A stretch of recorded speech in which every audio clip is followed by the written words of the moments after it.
इस मानवा की स्टार्टिंग में हमें काली बिल्ली को दिखाया जाता है जो कि पूरे स्ट्रीट्स को देख रही होती है। फिर एक बंदा कहता है अभी का जो वेदर है वो खराब है, आज बहुत ज्यादा ही बारिश हो रही है और ऐसा कहा जा रहा है कि ये बारिश सप्ताह भर चलेगी। जो ऑब्जर्वेटरी है उन्होंने बारिश के लिए येलो वार्निंग अलर्ट कर दिया है, जल्दी वो रेड वार्निंग कर देगी। फिर हम लोग एक शॉप देखते हैं जिसपे ओपन का साइन होता है। फिर हम लोग उसी शॉप में देखते हैं जहाँ पे एक बंदा बुक को निकाल रहा होता है। वो कहता है आज बहुत ज्यादा ही बारिश है, ऐसा लग रहा है आज भी कोई कस्टमर नहीं आएंगे, लेकिन हो सकता है कोई आदमी अपने अम्ब्रेला को भूल गया हो और उसे एक शेल्टर की जरूरत पड़े अपने आप को बारिश से बचाने के लिए। इस कारण मैं अपनी दुकान को खोला हूँ और मन ही मन सोचा होता है मैं कितना ज्यादा अच्छा आदमी हूँ। मुझे आशा है वो जो बंदा है वो मेरे दयालुपन को देखेगा और मुझसे बहुत खुश होगा और मेरा कस्टमर भी बन जाएगा। इसी कारण मैं सब कुछ तैयार रखा हूँ, गरम चाय, एक टावर। ऑफ कोर्स वो सब जितने भी बंदे हैं वो सब मेरे दयालुपन को देखकर कोई ना कोई बुक खरीदेंगे। ये बहुत ज्यादा ही फैंटास्टिक होगा। फिर हम लोग एक फुल मून को देखते हैं जो कि बहुत बढ़िया दिख रहा होता है। उसी के नीचे हम एक लड़की को देखते हैं जो कि किसी को मार के भाग रही होती है। उसके रास्ते में जो भी आता है वो लड़की सभी को मार रही होती है। पीछे बहुत सारे लोग उसका पीछा कर रहे होते हैं, लेकिन लड़की बस 2 उंगली का यूज करते हुए उस पर जितने भी अटैक आ रहे होते हैं उन सभी को डिफ्लेक्ट कर देती है और बाकी लोगों को मारना स्टार्ट कर देती है। हम एक बंदे के पीछे देखते हैं 2 हाथ आ रहे होते हैं। उस बंदे को पता नहीं चलता है और जो लड़की होती है वो उसकी गर्दन को पकड़ लेती है और उसे वहीं पे खत्म कर देती है। उसे खत्म करने के बाद उस आदमी को दूर फेंकती है और अपने घाव पे हाथ रखती है। उसके बॉडी में से ब्लड निकल रहा होता है। वो सोच रही थी नहीं तो आखिरकार ये खत्म हो ही गया, ऐसा लग रहा है मेरी 4-5 हड्डियां टूट गई है, लेकिन ये कोई भी बड़ी प्रॉब्लम नहीं है, मैंने इसे अभी रोक दिया है। लेकिन तभी भी जो रीजनरेशन है उसमें टाइम लगेगा, कम से कम आधा घंटा। मुझे एक ऐसा जगह ढूंढना होगा जहाँ पे मैं खतरे से बच सकूं। वो अपनी रॉड को निकालती है और कहती है मुझे भी समय चाहिए। और हम देख पाते हैं जब वो वहां से जा रही होती है उसके पीछे बहुत सारे आदमी होते हैं। उस लड़की ने उन सभी को खत्म किया होता है। ऐसा लग रहा है वो बहुत ही अच्छी असेसन है। वो लड़की ऐसे ही गलियों में घूम रही होती है तो उसकी नजर एक तेज रोशनी पे जाती है। वो देखती है वहाँ पे एक बुक स्टोर खुला हुआ है। वो सोच रही होती है इतने सारे शॉप्स में सिर्फ एक बुक स्टोर ही है जो इतने खराब मौसम में खुला हुआ है। वो उसके दरवाजे तक पहुंचती है और सोच रही होती है क्या ये किसी तरह का कोइंसिडेंस है या कोई ट्रैप जो मुझे फंसाने के लिए डाला गया है। फिर उसकी नजर अपने घाव पे जाती है और कहती है इसे कोई फर्क नहीं पड़ता है, मुझे छिपने के लिए एक जगह चाहिए जिससे मैं टाइम को बाई कर सकूं, मुझे अंदर जाना ही होगा। और वो दरवाजे को खोल लेती है। जैसे वो दरवाजा खुलता है वहाँ पे लगी हुई घंटी भी बजती है। वो लड़की उस बुक स्टोर में एंटर करती है। एमसी उसे नोटिस करता है और कहता है आपका स्वागत है, मैं आपका ही बहुत देरों से वेट कर रहा था, एक ब्यूटीफुल कस्टमर जो कि बारिश से लड़ते हुए यहाँ तक आई हो। एमसी उसे ध्यान से देखा है और सोच रहा था इसे कैसे भी देखो, लेकिन मुझे पता चल रहा है इस लड़के के पास बहुत सारी कहानियां हैं, पक्का है इसके साथ कुछ हुआ है, मुझे बस इसे थोड़ा सा एडवाइस देना है। उसके बाद ये लड़की पक्का है मेरे यहाँ से बुक खरीदेगी, ये मेरी है थेरेपी टेक्निक्स। उसके बाद एमसी कहता है कि मेरे पास एक हॉट टॉवल है, क्या आप उसे यूज करना चाहेंगे जिससे आप अपने शरीर को पोष सकते हैं। साथ साथ मैं अपने हीटर को भी ऑन कर देता हूँ। वो लड़की सभी चीज को नोटिस करती है और सोच रही थी ये मेरा इंतजार कर रहा था, इसने सभी चीज को प्रिपेयर किया है जो भी मुझे चाहिए। लेकिन एक नॉर्मल बुक स्टोर पे ऐसी चीजें नहीं होती है, ये कोइंसिडेंस नहीं हो सकता है, इस शॉपकीपर पक्का ही कुछ जानता है मेरे बारे में। उसके बाद वो जो लड़की होती है वो टावर उठा के अपने आप को पोंछना स्टार्ट करती है। वो कहती है आपका बहुत बहुत शुक्रिया, आप अपने हीटर को रख सकते हैं, उसकी जरूरत नहीं पड़ेगी। वो मन ही मन सोचने लगती है कि ये बंदा कौन से ऑर्गेनाइजेशन से होगा, क्या सीक्रेट इंस्ट्रूमेंट टावर या ट्रूथ सोसाइटी या एक ऐसा ऑर्गेनाइजेशन जिसने इसे हायर किया होगा। चाहे कुछ भी हो जाए, लेकिन ये जो बंदा है वो एक नॉर्मल बुक स्टोर का ऑनर नहीं है, ये बहुत ताकतवर दिख रहा है। हम देख पाते हैं एमसी के पीछे से बहुत ज्यादा एनर्जी निकल रही होती है। वो लड़की कहती है तुमने कहा था तुम मेरा इंतजार कर रहे थे, तुम्हारा मतलब क्या है। एमसी अपने हाथ को आगे बढ़ाता है और कहता है ऑफ कोर्स जो डेस्टिनी है वो बहुत ज्यादा अनोखी चीज है। यहाँ पे 2 अनजान लोग एक साथ मिल गए हैं, आपको देखने से लग रहा है आप बहुत खराब सिचुएशन में थे। और एमसी मन ही मन बता रहा है कि यह है पहला रोल थेरेपी का, जो कि है सजेशन। किसी को बोलो कि वो परेशानी में है, इसका मतलब ये नहीं है कि उसकी लाइफ में सही में परेशानी चल रही है, हर एक लाइफ में परेशानी चल रही है। इस बात से वो बंदा अपने आप से रिलेट कर पाएगा। वो लड़की कहती है हाँ। उसके बाद एमसी मन ही मन कहता है कि जैसे ही वो कस्टमर तुम्हारे बातों में आए उसके बाद तुम बड़बड़ाना स्टार्ट कर दो, ये बहुत ज्यादा इजी चीज है और बोलते बोलते ही तुम जो कस्टमर है उसके दिल को जीत लो और अपने रिलेशन को और ज्यादा मजबूत कर लो। वो लड़की कहती है मुझे बहुत जल्दी गुस्सा आ जाता है और सोच रही होती है मुझे नहीं पता है ये बंदा मेरा दोस्त है या दुश्मन, मैं इस चांस का यूज करते हुए पता लगा सकती हूँ इसकी आइडेंटिटी के बारे में। ऐसा नहीं लग रहा है ये बंदा अपने आइडेंटिटी को ऐसे ही बता देगा। एमसी केतली में से चाय को ढाल रहा होता है और कहता है आपने कहा इशू, अगर मेरा गेस करेक्ट है तो आपको पक्का ही रिलेशनशिप में प्रॉब्लम हो रही होगी। तभी एमसी मन ही मन कहता है जो दूसरा नियम है वो है कम बोलो। जो ट्रिक में फंसाने वाले लोग होते हैं या झूठे लोग होते हैं वो हमेशा ही ऐसे ट्रिक्स का यूज करते हैं, वो हमेशा ही कम बोलते हैं जिससे वो दोनों बात कर सके। जो अगला पॉइंट है वो अगला आदमी बोले। वो लड़की उसकी बातों को सुनकर पूरी तरह से चौंक जाती है। वो कहती है ये किस बारे में बात कर रहा है, अगर ये बंदा कंफ्यूज नहीं है तो ये बंदा मेरे बारे में पक्का कुछ जानता है। एमसी चेयर को पीछे करता है और कहता है एनीवे आपको पहले यहाँ पे बैठ जाना चाहिए, उसके बाद हम लोग बातचीत करेंगे। वो लड़की उस सीट पे बैठती है और सोच रही होती है एक आउटसाइडर जिसको पहले से पता हो कि व्हाइट वुल्फ में धोखा हो गया है, वो भी एक इंटरनल कॉन्फ्लिक्ट, वो भी इतने कम समय में, मुझे विश्वास नहीं हो रहा है। पक्का ही ये बंदा ऊपर से सब कुछ को कंट्रोल कर रहा होगा शुरुआत से ही, यानी कि सब कुछ उसके हाथों में है। वो लड़की कहती है मुझे धोखा दिया गया है, सब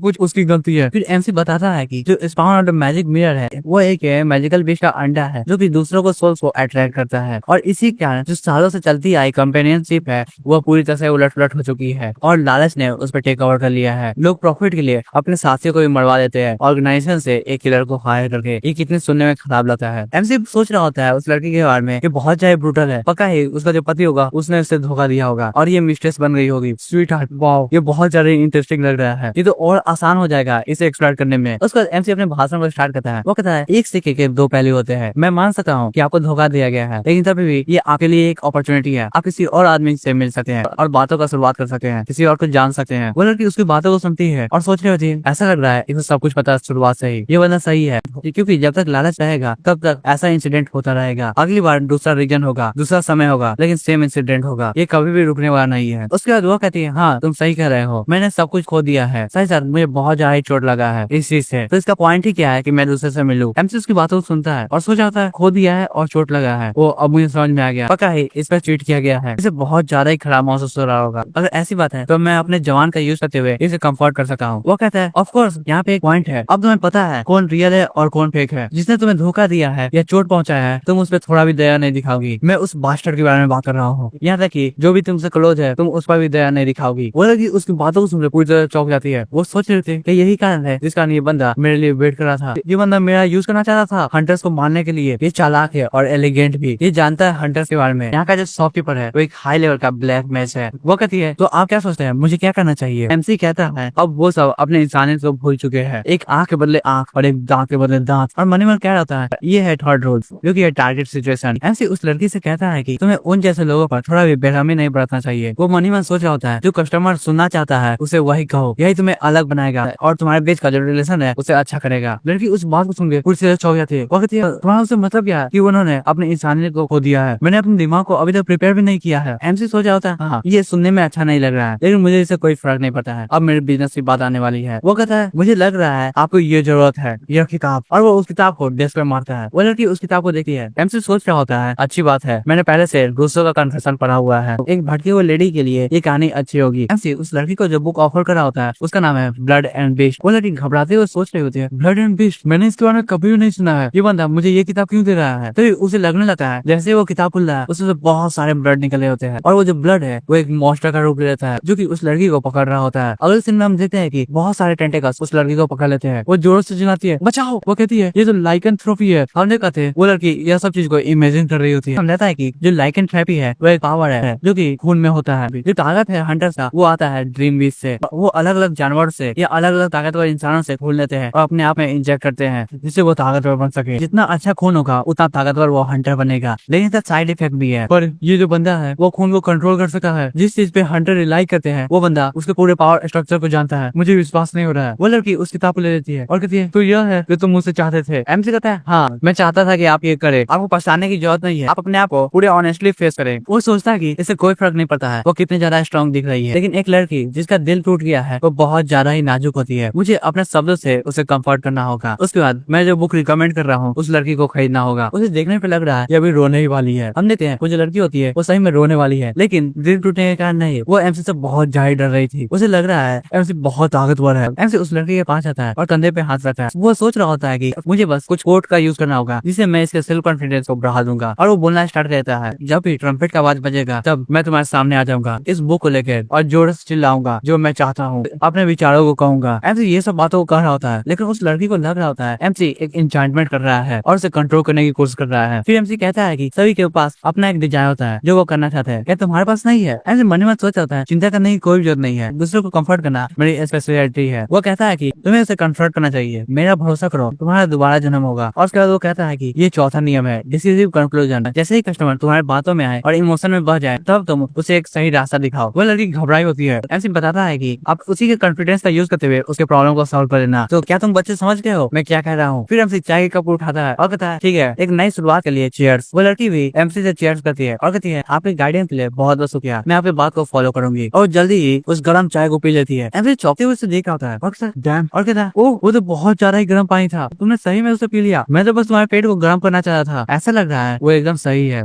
उसके बाद एमसी एक कार्ड को आगे बढ़ाता है और कहता है तो प्लीज आप इस कार्ड को भर दीजिए। वो लड़की अभी तक बहुत ज्यादा डर गई होती है और उसके हाथ कांपे होते हैं जब वो कार्ड को भरती है। एमसी उस कार्ड को देखता है और कहता है ओ तो इनका नाम जी हिजू है। मुझे याद आ रहा है एक फेमस मिलियनर का नाम जो कि अंडरग्राउंड से आया हुआ था, उसका नाम जी बोनोंग था। और मनी में सोच रहा था क्या यह उसकी डॉटर है? अगर ऐसी बात है तो ये बहुत बड़ी मछली है, मैं इन्हें फंसा सकता हूँ और बहुत पैसे कमा सकता हूँ। नहीं पैसे नहीं, मैं इनसे अपने स्टोर को भी रेनोवेट करा सकता हूँ। ये बहुत अच्छी बात है, पहले मुझे अपने आप को काम करना होगा और इनसे एक लॉन्ग टर्म का एग्रीमेंट करवाना होगा। वो खड़ा होता है और कहता है जो लोन का पीरियड है वो 1 महीने का है, आप इसे 1 सप्ताह से बढ़ा भी सकते हैं। फिर वो एक छाता देता है और कहता है आज बहुत तेजी से बारिश हो रही है, मैं आपको ये छाता दे रहा हूँ, लेकिन आपको याद रखना होगा ये छाता आपको लौटाना भी है। वो लड़की उस अम्ब्रेला को ले लेती है और कहती है आपका मदद के लिए बहुत बहुत शुक्रिया। वहाँ जाते हुए वो कहती है क्या मैं आपके बारे में जान सकती हूँ? एमसी उस सवाल को सुनता है और सोच रहा था मैंने इनके साथ फ्लर्ट कर दिया एक्सीडेंटली? नहीं ऐसी बात तो नहीं है, तो ठीक है। और फिर कहता है कि मेरा नाम लिंजी है, मैं एक नॉर्मल बुक स्टोर का ऑनर हूँ। वो लड़की उसके रिप्लाई को सुनती है और सोच रही होती है ऐसा लग रहा है ये अपने ट्रू आइडेंटिटी को नहीं रिवील करेगा, लेकिन कैसे भी ये बंदा मेरे साइड होना चाहिए। वो कहती है ठीक है मिस्टर लिन, आपकी जो शाम है वो अच्छी हो। एमसी कहता है हाँ आप भी अच्छे से घर पहुंच जाइएगा और दोबारा आइएगा। जैसे वो लड़की चली जाती है एमसी चेयर पे बैठता है और कहता है मैं दोबारा से एक अच्छा काम कर दिया है, दूसरे की मदद करने में बहुत अच्छा लगा है, ऐसा लग रहा है इसी कारण मैं इस दुनिया में ट्रांसपोर्ट हुआ हूँ। वो सभी चीज को क्लियर कर लेता है और कहता है अब समय हो चुका है, अब मुझे अगले कस्टमर के लिए रेडी हो जाना चाहिए। क्या यहाँ पे कोई और कस्टमर भी आएगा? हम देखते हैं उस लेडी को जो कि कहीं जा रही होती है। वो सोच रही होती है वो डरावना बंदा, वो चाहता था मैं उन गद्दारों से डेडलाइन से पहले ही निपट लूं और उसने कहा था मुझे वापस लौटने के लिए। वो क्या कहना की कोशिश कर रहा था तभी उस लड़की की नजर कहीं पे जाती है। वो बहुत ज्यादा डर गई थी, वो अपने स्त्री को पीछे करती है और सतर्क हो जाती है। हम देखते हैं सामने से एक बंदा आ रहा होता है, उसके हाथ में भी एक बुक होता है। फिर सीन शिफ्ट होता है और हम लोग एमसी के लाइब्रेरी का सीन देखते हैं। एमसी एक किताब को निकालता है जिस किताब का नाम होता है रिचुअल्स एंड फोकलोर्स। इसका ऑथर का नाम लिंजी यानी कि हमारा एमसी है। वो उन किताबों को देखता है और सोच जाता है इन किताबों को देखकर मुझे अपनी पुरानी मेमोरीज याद आ रही है। ट्रांस माइग्रेशन से पहले मेरी जो दुनिया थी वो अलग थी और मैं एक ऐसे शहर में रहता था जिसका नाम नौकिन था। अब लगभग 3 साल हो गए हैं। फिर हम लोग एमसी को देखते हैं जो कि एक प्रोफेसर है फोकलोर का और अभी चल रहा है 2017। एक लड़की आती है और कहती है मिस्टर लिन लाइब्रेरी बंद करने का समय हो चुका है, क्या आप नहीं जा रहे हैं? एमसी कहता है नहीं मैं थोड़ा देर और पढ़ने वाला हूँ, आप चले जाइए पहले, मैं लाइब्रेरी को बंद कर दूंगा। वो लड़की वहाँ से जा रही होती है और ठीक है मैं कल मिलती हूँ मिस्टर लिन। वो लड़की वहाँ से जा रही होती है वो दूसरी लड़की टकराती है। दूसरी लड़की कहती है अभी देर रात हो चुकी है, क्या वो बंदा अभी भी अंदर है? लाल वाली लड़की कहती है वेट करने के लिए तुम्हारा बहुत बहुत शुक्रिया। हाँ जो मिस्टर लिन है वो किताबों से बहुत प्यार करते हैं, मैंने सुना है कि वो एक बुक कलेक्टिंग फ्रीक है, वो अपने पूरे सैलरी का यूज करके बुक्स को खरीदते हैं। जो हमारा एमसी है वो उनकी बातों को पूरी तरह से सुन पा रहा होता है। दूसरी लड़की कहती है हाँ ये बहुत ज्यादा हो गया है, उन्हें इतना पैसा नहीं खर्च करना चाहिए। एमसी उनकी बातों का कोई भी रिएक्शन नहीं देता है। हम देखते हैं रात बहुत हो चुकी है। एमसी एक रूम में आता है और दरवाजे को पूरी तरह से बंद कर देता है। हम देखते हैं कि उस रूम में एक समनिंग सर्कल होता है। एमसी उन समनिंग सर्कल के बीच में जाता है और कहता है और इसी के साथ जो मेरा प्रिपरेशन था रिचुअल का वो पूरी तरह से कंप्लीट हो चुका है। वो सोच जाता है मुझे पता है जो मेरी विश है वो एक सपने से कम नहीं है और वो पूरा नहीं होगा, लेकिन अगर मेरे पास 1% भी चांस हो तो मैं 1% चांस का रिस्क लूंगा, चाहे मुझे कोई भी भुगतान क्यों न देना पड़े। वो एक जगह पे हाथ रखा है और कहा प्लीज मुझे इस दुनिया में जितनी भी बुक है उसका ऑनर बना दो। थोड़ी देर बाद हम देखते हैं वहाँ पे कुछ भी नहीं होता है और हमारा जो एमसी होता है वो पूरी तरह से निराश हो गया होता है। वो अपने सर को खुल जाता है और कहता है जैसा कि मैंने सोचा था ये काम नहीं करेगा और ये काम नहीं किया, लेकिन उसके पीछे से एक हाथ निकल रहा होता है और उस समय हम देख पाते हैं वहाँ पे एक बहुत बड़ा मॉन्स्टर आ गया होता है। एमसी कहता है मुझे पता था यहाँ पे कुछ भी नहीं होने वाला है, मैजिक सर्कल जो है वो तुम्हारे कोई भी विश को पूरा कर देगा, लेकिन उसके लिए एक कीमत चाहिए होती है, ये सब बकवास है, ऐसा कुछ भी नहीं होता है। अचानक ही एमसी को महसूस हो जाता है कि कोई एक चीज उसके पीछे है। वो डरते हुए पीछे मुड़ता है और देख पाता है वहाँ पे एक दरवाजा होता है और उस दरवाजे पे एक आंख का साइन होता है। एमसी बताता है उस मोमेंट पे मुझे रियलाइज हुआ अगर मैं इस दरवाजे को खोल दूंगा तो मुझे अपना सपना दिख जाएगा, तो मैं अपने सपने को अचीव कर पाऊंगा, लेकिन उसकी जो कीमत है वो है मैं अर्थ पे दोबारा नहीं लौट पाऊंगा। मैंने हेजिटेट नहीं किया और जल्दी से उस दरवाजे को खोल दिया। जैसे ही एमसी उस दरवाजे को खोलता है हम लोग प्रेजेंट में आ जाते हैं। अभी जो एमसी होता है वो चाय को पकड़ा होता है और सोच रहा होता है उस दरवाजे को खोलने के बाद मैं इस शहर में आ गया जिसका नाम है नोकिन। समय सही में जल्दी बीत जाता है। यहाँ पे रहना इतना ज्यादा डिफिकल्ट नहीं है पहले से। अगर लॉजिकली बात करो तो मुझे यहाँ पे बहुत मजा आता है। कोई भी मेरे दरवाजे को नॉक कर देता है लेकिन मुझे इससे कोई फर्क नहीं पड़ता क्योंकि मैं अपने सेल्फ को रिफ्रेश कर सकता हूँ नई नई किताबों से। मेरा जो कलेक्शन है वो कभी भी खत्म नहीं होगा। मैं हमेशा नई किताबों को पढ़ सकता हूँ, अपने कस्टमर को हील कर सकता हूँ और एक लाइफ टीचर बनने में मुझे ज्यादा मजा आता है। ये बहुत आसान भी है। तभी वो कहता है अभी बहुत ज्यादा समय हो चुका है जब से मैंने एक भी नए कस्टमर को नहीं ऐड किया है। मेरा जो बातचीत करने का स्किल है वो इतना भी बुरा नहीं है। ऐसा लग रहा है जो यंग लेडी है वो बहुत खुश होगी और मेरी रेगुलर कस्टमर बन जाएगी। फिर हम लोग वही लेडी पे आते हैं जिसकी आंख खुली होती है। वो एक बंदे को देख रही होती है जिसके हाथों में एक किताब होता है और वो बंदा अपने चेहरे को छिपाया होता है मास्क से। वो जो बूढ़ा आदमी होता है वो उस लेडी को पास कर देता है। वो लेडी वहाँ पे पूरी तरह से रुकी होती है, उसे कुछ समझ में नहीं आता है ये हो क्या रहा है। वो सोच रही होती है मैं कुछ भी नहीं कर पा रही हूँ, मैं अपने बॉडी को भी नहीं हिला पा रही हूँ, यहाँ से कि मैं अपने हाथ को भी नहीं हिला पा रही हूँ। वो बूढ़ा आदमी पीछे मुड़ता है और उस लड़की के हाथ में जो बुक होता है उसे देखता है। वो कहता है ओह तो यह वो किताब है, तुम सही में बहुत लकी हो। लेकिन उस लेडी को लग रहा होता है कि एक सांप उसे पूरी तरह से लपेट लिया है। वो अभी भी डरी होती है, वो पीछे मुड़ती है और उस बूढ़े आदमी के हाथ में जो किताब होता है उसे देखती है। उस किताब का नाम होता है द आकाशा गर्भा सूत्रा। वो बूढ़ा आदमी वहां से चला जाता है। वो लेडी अभी भी डर से काफी होती है और एक दीवार के सहारा लेकर बैठ जाती है। वो सोचती होती है ये वही था, लेकिन ऐसा हो नहीं सका है, क्या वो पहले ही। तभी हम उस बूढ़े आदमी को एमसी के बुक स्टोर के सामने देखते हैं। वो दरवाजे को खोलता है, एमसी घंटी की आवाज से उधर देखता है और कहता है आपका स्वागत है। तभी वो उस बूढ़े आदमी को देखता है और कहता है ओ ये तो ओल्ड वाइल्डी है, क्या आप वो किताब लौटाने हैं। वो बूढ़ा आदमी मुस्कुराता है और एमसी के पास पहुंचता है। एमसी भी उसके पास आ रहा होता है और इस पैन को देखे आपको किस एनिमे की याद आ रही है और पता है तो मुझे कमेंट सेक्शन में बता दीजिएगा। मैं हिंट दे देता हूँ JBA। ये हिंट बहुत ज्यादा इजी हो गया भाई। ओल्ड वाइल्डी कहता है क्या तुम मुझे रियल नाम से नहीं पुकार सकते मिस्टर लिन। एमसी कहता है ऑफ कोर्स मिस्टर वाइल्डी। वो बूढ़ा आदमी फिर से परेशान हो जाता है, रहने दो, मैंने देखा है तुम्हारे पास एक नया कस्टमर आया है, तुमने उसे एक फेमस बुक दे दिया है। एमसी कहता है हाँ मुझे लगा उस पर सूट करेगा। वो बूढ़ा आदमी कहता है ये रहा तुम्हारा वो किताब जो तुमने मुझे उधार पे दिया था। एमसी उस किताब को लेता है और कहता है मैंने कहा था ना ये जो किताब है वो तुम्हारे जैसे लोगों पे सूट नहीं करती है, ये तुम्हें सिर्फ कंफ्यूज करती रहेगी और कुछ भी नहीं, लेकिन तुमने मेरी बातों का विश्वास नहीं किया। वो बूढ़ा कहता है मुझे तब रियलाइज हुआ जब मैंने इस किताब को पढ़ा, ये बहुत ज्यादा ही कंफ्यूजिंग था। इसमें लाइफ और डेथ की बात होती है, बिगिनिंग टू द एंड की बात होती है, तो मुझे थोड़ा भी समझ में नहीं आता है। ये मेरे इमेजिनेशन से एकदम परे की बात है, मुझे समझ में नहीं आ रहा है जिस बंदे ने ये किताब लिखी होगी वो कैसा बंदा होगा। एमसी कहता है वो बंदा एक जाइंट था। वो बूढ़ा आदमी कहता है एक जाइंट, इसमें चौंकने की बात नहीं है। वो लड़की बाहर से सभी चीजों को देख रही होती है और उनकी कन्वर्सेशन को सुन रही होती है। वो कहती है मैं सही थी, वो जो बंदा था वो है ब्लैक स्केट बेसलेस फ्रैंक वाइल्डी, एक डिस्ट्रक्टिव ब्लैक मेज। हमें बताया जाता है कि ट्रूथ सोसाइटी के हिसाब से जो म्यूटेंट है उन्हें 4 भागों में बांटा गया है। वो कैटेगरीज है APDI क्लासिफिकेशन, यानी कि एबनॉर्मल, पैनिकी, डिस्ट्रक्टिव और इनडिस्क्राइबेबल। जो फ्रैंक वाइल्डी है वो एक ब्लैक स्केल फेसलेस है, यानी कि जो Frank Wildy AKA black scale faceless वो एक डिस्ट्रक्टिव ब्लैक मेज है। उसका आइकॉनिक फीचर है मास्क जो वो पहनता है, साथ साथ जो हाफ सर्पेंट ब्लड है वो उसे ग्रीन कलर का पपिल देता है। एक बार वो बंदा टावर के 10 होली नाइट में से एक होली नाइट से लड़ गया था। उसने बैटर में 10,000 स्क्वायर किलोमीटर जमीन को एकदम प्लेन कर दिया, तभी उसका नाम पड़ गया डिस्ट्रक्टिव। अगर कंपेयर किया जाए तो अपर जोन अपने आइकॉन में लगभग 10 ही डिस्ट्रक्टिव म्यूटेंट हो गए और पूरे शहर में 100 से भी कम। बल्कि जिस दीवार पे हाथ रखी होती है अपने प्रेशर से उस दीवार को तोड़ देती है और सोचती है वो जो बंदा है वो एक म्यूटेंट लेवल बंदे से बातचीत कर सकता है। ऐसा लग रहा है वो एक नॉर्मल बंदा नहीं है, वो सही में एक एक्स्ट्रा ऑर्डिनरी बंदा है। ये कहते हुए वो लड़की वहां से चली जाती है। फिर हम लोग MC को देखते हैं जो कि एक किताब को निकालता है और कहता है ओल्ड वाइल्डी ऐसा लग रहा है आज आप बहुत खराब मूड में है, अगर आपको किसी चीज की मदद चाहिए होगी तो आप हेजिटेट मत कीजिएगा, मुझसे पूछ लीजिएगा। और सोच रहा होता है कि जो ओल्ड वाइल्डी है वो मेरे रेगुलर कस्टमर में से एक है, ये इनका एक नॉर्मल रूटीन बन चुका है यहाँ पे आने का। मुझे ऐसा लग रहा है जो बूढ़े इंसान होते हैं उन्हें जिंदगी में भरने के लिए कोई फ्रेंडली इंसान चाहिए होता है कंपनी के लिए। जहाँ तक मैं जानता हूँ इनके पास 2 बच्चे हैं, लेकिन दोनों ही इन्हें अच्छे से ट्रीट नहीं करते हैं। इनकी जो लवर थी वो इन्हें छोड़ के चली गई। इनके जितने भी कलीग्स थे वो इनके चेहरे से डरते हैं क्योंकि इनका चेहरा डरावना दिखता है। इसी कहानी ये अकेले है। एक बूढ़ा आदमी जो कि अकेला होता है, ये कितना ज्यादा नॉस्टैल्जिक बात है ना। जब मैं पहली बार इनसे 2 साल पहले मिला था, फिर हम लोग 2 साल पहले का सीन देखते हैं। जो ओल्ड वाइल्डी है वो बुक स्टोर में आते हैं। MC कहता है आपका स्वागत है और वो उस बूढ़े आदमी को देखा है। वो सोच रहा होता है मेरा जो बिजनेसमैन का इंस्टिंक्ट है वो कह रहा है ये कस्टमर के पास बहुत कहानियां हैं। और इसके आउटफिट को देखा जाए तो ये बंदा रईस है, साथ साथ ये अपने चेहरे को छिपा रहा है इंटेंशनली। ये बहुत कूल भी लग रहा है। इसका जो स्पिरिचुअल लाइफ है वो बहुत कम है, यानी कि ये बंदा बहुत तेज है और स्कॉलर है। ऐसा लग रहा है ये अपने सोल को हील करना चाहता है। अगर मैं इस केस को अच्छे से हैंडल करूंगा तो ये बंदा मेरा रेगुलर कस्टमर बन सकता है। मिस्टर वाइल्डी कहते हैं तुम यहाँ के शॉपकीपर हो ना, मुझे पूछना था क्या तुम पुराने बुक्स को कलेक्ट करते हो? ये जो बुक है वो मेरे पास बहुत सालों से है, क्या तुम इसे कलेक्ट करोगे? MC उस किताब को देखता है और कहता है हाँ ये जो शॉप है वो आपको अलग अलग तरह के सर्विसेज देती है, आपको बस 1 मिनट रुकना होगा। MC एक चाय को ऑफर करता है और कहता है मेरे पास एक ब्लैक टी है। वो सोच रहा होता है मुझे चाय का यूज करना होगा हम दोनों के बीच में जो दीवार है उसे तोड़ने के लिए। मिस्टर वाइल्डी कहते हैं नहीं इसकी जरूरत नहीं है, जो बूढ़े आदमी के चेहरे पे दाग है वो बहुत डरावने हैं, तुम्हें प्रॉब्लम हो सकती है। MC कहता है आप मेरे गेस्ट हैं, मुझे आपसे डरने की क्या जरूरत है? और उसके साथ ही मुझे उन सबसे नफरत है जो कि चेहरे से दूसरे इंसान को जज करते हैं ना कि दिल से। मैं ऐसा इंसान नहीं हूँ। मिस्टर वाइल्डी उसकी बातों को सुनते हैं और अपने मास्क को डाल लेते हैं। वो कहते हैं हाँ तुमने सही कहा, तो ठीक है मैं इस ऑफर को मान लेता हूँ और चाय को ले लेता हूँ। MC उसके चेहरे को देखता है और सोचा होता है इसका जो मास्क है वो बहुत ज्यादा वियर्ड है। चेहरे से ऐसा लग रहा है कि ये अपने घाव को छुपाने के लिए मास्क का यूज करता है, लेकिन इससे कोई फर्क नहीं पड़ता है। मैं इसकी गहराई में नहीं जाऊंगा क्योंकि इससे इन्हें ही बुरा लगेगा। और इस किताब को देखा जाए तो ये बंदा बहुत रिसर्च करता है अलग अलग लैंग्वेजों के बारे में, तो मुझे इसी चीज पे फोकस करना चाहिए। मिस्टर वाइल्डी कहते हैं ये चाय बहुत अच्छा है, सर्विस के लिए तुम्हारा शुक्रिया। MC कहता है जब तक आप सेटिस्फाई है तब तक मेरे लिए भी बहुत अच्छी बात है। और वो एक बुक दिखाता है और MC वही बुक को रखा होता है। वो कहता है ये किताब जो आप लाए थे ये अनकॉमन बुक है, जिसका जो लैंग्वेज है वो मारा जा रहा है। ये जो शब्द लिखे गए हैं ऐसा लग रहा है ये मैजिक से भरे हुए हैं, काफी इंप्रेसिव शब्द है। वो बूढ़ा आदमी इस बात को सुनता है, वो चौंकते हुए MC की ओर देखा है। वो सोच रहा था ये बंदा कैसे महसूस कर सकता है मैंने मैजिक का यूज करते हुए इस बुक को लिखा हुआ है, लेकिन ये कैसे कैसे पॉसिबल है? मैंने अपना हाई लेवल का एक्सोर्सिज्म किया है, कोई भी डिस्ट्रक्टिव म्यूटेंट भी इसे नहीं महसूस कर सकता है। तो एक नॉर्मल बुक ऑनर नहीं, ऐसा नहीं हो सकता है। ये शुरुआत से मुझे नॉर्मली ट्रीट कर रहा है जब से मैं इस शॉप में आया हूँ। ये जो बंदा है ये कौन है? मुझे लापरवाह होने की कोई जरूरत नहीं है, यहाँ तक कि मैं इसके ऑरा को नहीं महसूस कर सकता हूँ, लेकिन इसकी बॉडी ये पक्का नॉर्मल बंदा तो नहीं है। वो कहता है हाँ मुझे लैंग्वेज में बहुत ज्यादा इंटरेस्ट है, मैंने अलग अलग लैंग्वेज को पढ़ा है। क्या तुम इस फील्ड में रिसर्च करते हो? क्या तुम मुझे और कुछ बता सकते हो जो तुम्हारे दिमाग में हो और तुम्हें प्रॉब्लम ना हो? तो एमसी कहता नहीं मुझे ऐसा नहीं लगता है, मैंने अलग अलग जोना की किताबें पढ़ी है और मेरे पास ऐसी किताबें भी है। वो कहता है कि मुझे पता है जो प्रोफेशनल स्कॉलर होते हैं उन्हें अकेले जीने में ज्यादा अच्छा होने लगता है, लेकिन उन्हें इनकी आदत हो जाती है। पर अगर उन्हें दिख जाता है कोई बंदा उनकी बातों पे ध्यान नहीं दे रहा है तो उन्हें इन चीज से नफरत है। तो इस चीज का फायदा उठाते हुए मैं इन्हें एक लैंग्वेज की किताब दूंगा और वो एक किताब को ऑफर करता है जिसका नाम होता है वेंस फाउंसी। वो कहता है मैं ये किताब को आपको रिकमेंड करना चाहता हूँ। वो सोच रहा है ये है सो कॉल्ड डेविल लैंग्वेज की किताब, क्योंकि मोस्ट कॉम्प्लेक्स डायलेक्ट में है चाइना में, क्योंकि बहुत ज्यादा डिफिकल्ट है। तुमने कहा था ना तुम बहुत ज्यादा लैंग्वेज को पढ़ते हो, तो ठीक है देखते हैं तुम इसे समझ पाते हो या नहीं। मिस्टर वाइल्डी उस किताब को देखते हैं, वो बहुत चौंक गए होते हैं। उन्हें चौंकने का उनके हाथ में जो चाय का कप होता है वो गिर जाता है। वो इस किताब को देख रहे होते हैं और उन्हें वो किताब डेविल की लग रही होती है। वो काफी भी कहते हैं डेविल लैंग्वेज। वो कहते हैं ये एक रियल डेविल है। एमसी सोच रहा होता है हाँ ये काम कर गया, मैं ऑसम हूँ। मिस्टर वाइल्डी कहते हैं ये बहुत ज्यादा रेयर है, तुम्हें ये किताब कहाँ से मिली? एमसी इस बात को सुनकर बहुत घबरा जाता है। वो सोच जाता है मैंने कैसे बता सकता हूँ, ये किताब मुझे चाइना से मिली है, यहाँ पे तो चाइना नाम का कोई शहर भी नहीं है। इस कारण इसका काउंटर करने के लिए वो कहते हैं ये किताब मुझे एक एंशिएंट सिविलाइजेशन से मिली है जो कि विलुप्त हो चुका है। वहाँ पे सिर्फ एक ही लैंग्वेज थी, लेकिन ये बहुत बुरी बात है, मैं वहाँ पे दोबारा नहीं जा सका। मिस्टर वाइल्डी उस बात को नोटिस करते हैं और सोच रहे हैं एक एंशिएंट सिविलाइजेशन जो कि बिछड़ चुकी है। वो बहुत ज्यादा दुखी होकर ये बात कर रहा है, यानी कि ये बंदा पक्का ही उस ओल्ड सिविलाइजेशन से रिलेटेड होगा। हालांकि ये बंदा का जो ऑरा है वो बहुत डरावना है, लेकिन ये इंटरेस्टिंग है। ये बंदा किस तरह का क्रिएचर होगा? एमसी कहता है कस्टमर मैं आपको किस नाम से पुकारूं? मिस्टर वाइल्डी कहते हैं मेरा नाम फ्रैंक वाइल्डी है, लेकिन ये मेंशन करने की जरूरत नहीं है, पर मैं क्या आपका नाम जान सकता हूँ? एमसी बताता है मेरा नाम लिन जी है, मैं एक रेगुलर बुक स्टोर का ऑनर हूँ। आपको इतना ज्यादा पोलाइट होने की कोई भी जरूरत नहीं है ओल्ड वाइल्डी। तभी हम लोग प्रेजेंट पे आते हैं। ओल्ड वाइल्डी कहते हैं ये बड़ी प्रॉब्लम तो नहीं है, लेकिन मुझे रिसर्च करने में थोड़ी सी प्रॉब्लम आ रही है, मैं आगे नहीं बढ़ पा रहा हूँ। पर तुम्हारे बुक का शुक्रिया जो तुमने मुझे दी थी जिसका नाम था डेविल लैंग्वेज। मुझे रिसर्च का एक नया रास्ता मिल गया उसके कारण, लेकिन तभी भी मुझे और क्लूज की जरूरत है उस लैंग्वेज को समझने के लिए। एमसी एक नोट में लिख देता है उन्होंने वो किताब लौटा दी है। वो सोच रहा था जो ओल्ड वाइल्डी है वो उस किताब को डेविल्स लैंग्वेज कहते हैं कोई जोर से। इनका जो मजाक करने का तरीका है वो बहुत खराब है, लेकिन मुझे इनके मुंह पे नहीं करना चाहिए, नहीं तो इन्हें बुरा लग सकता है। और वो कहता है इसका मतलब आपको और भी सारी किताबें चाहिए जो कि इससे सिमिलर हो।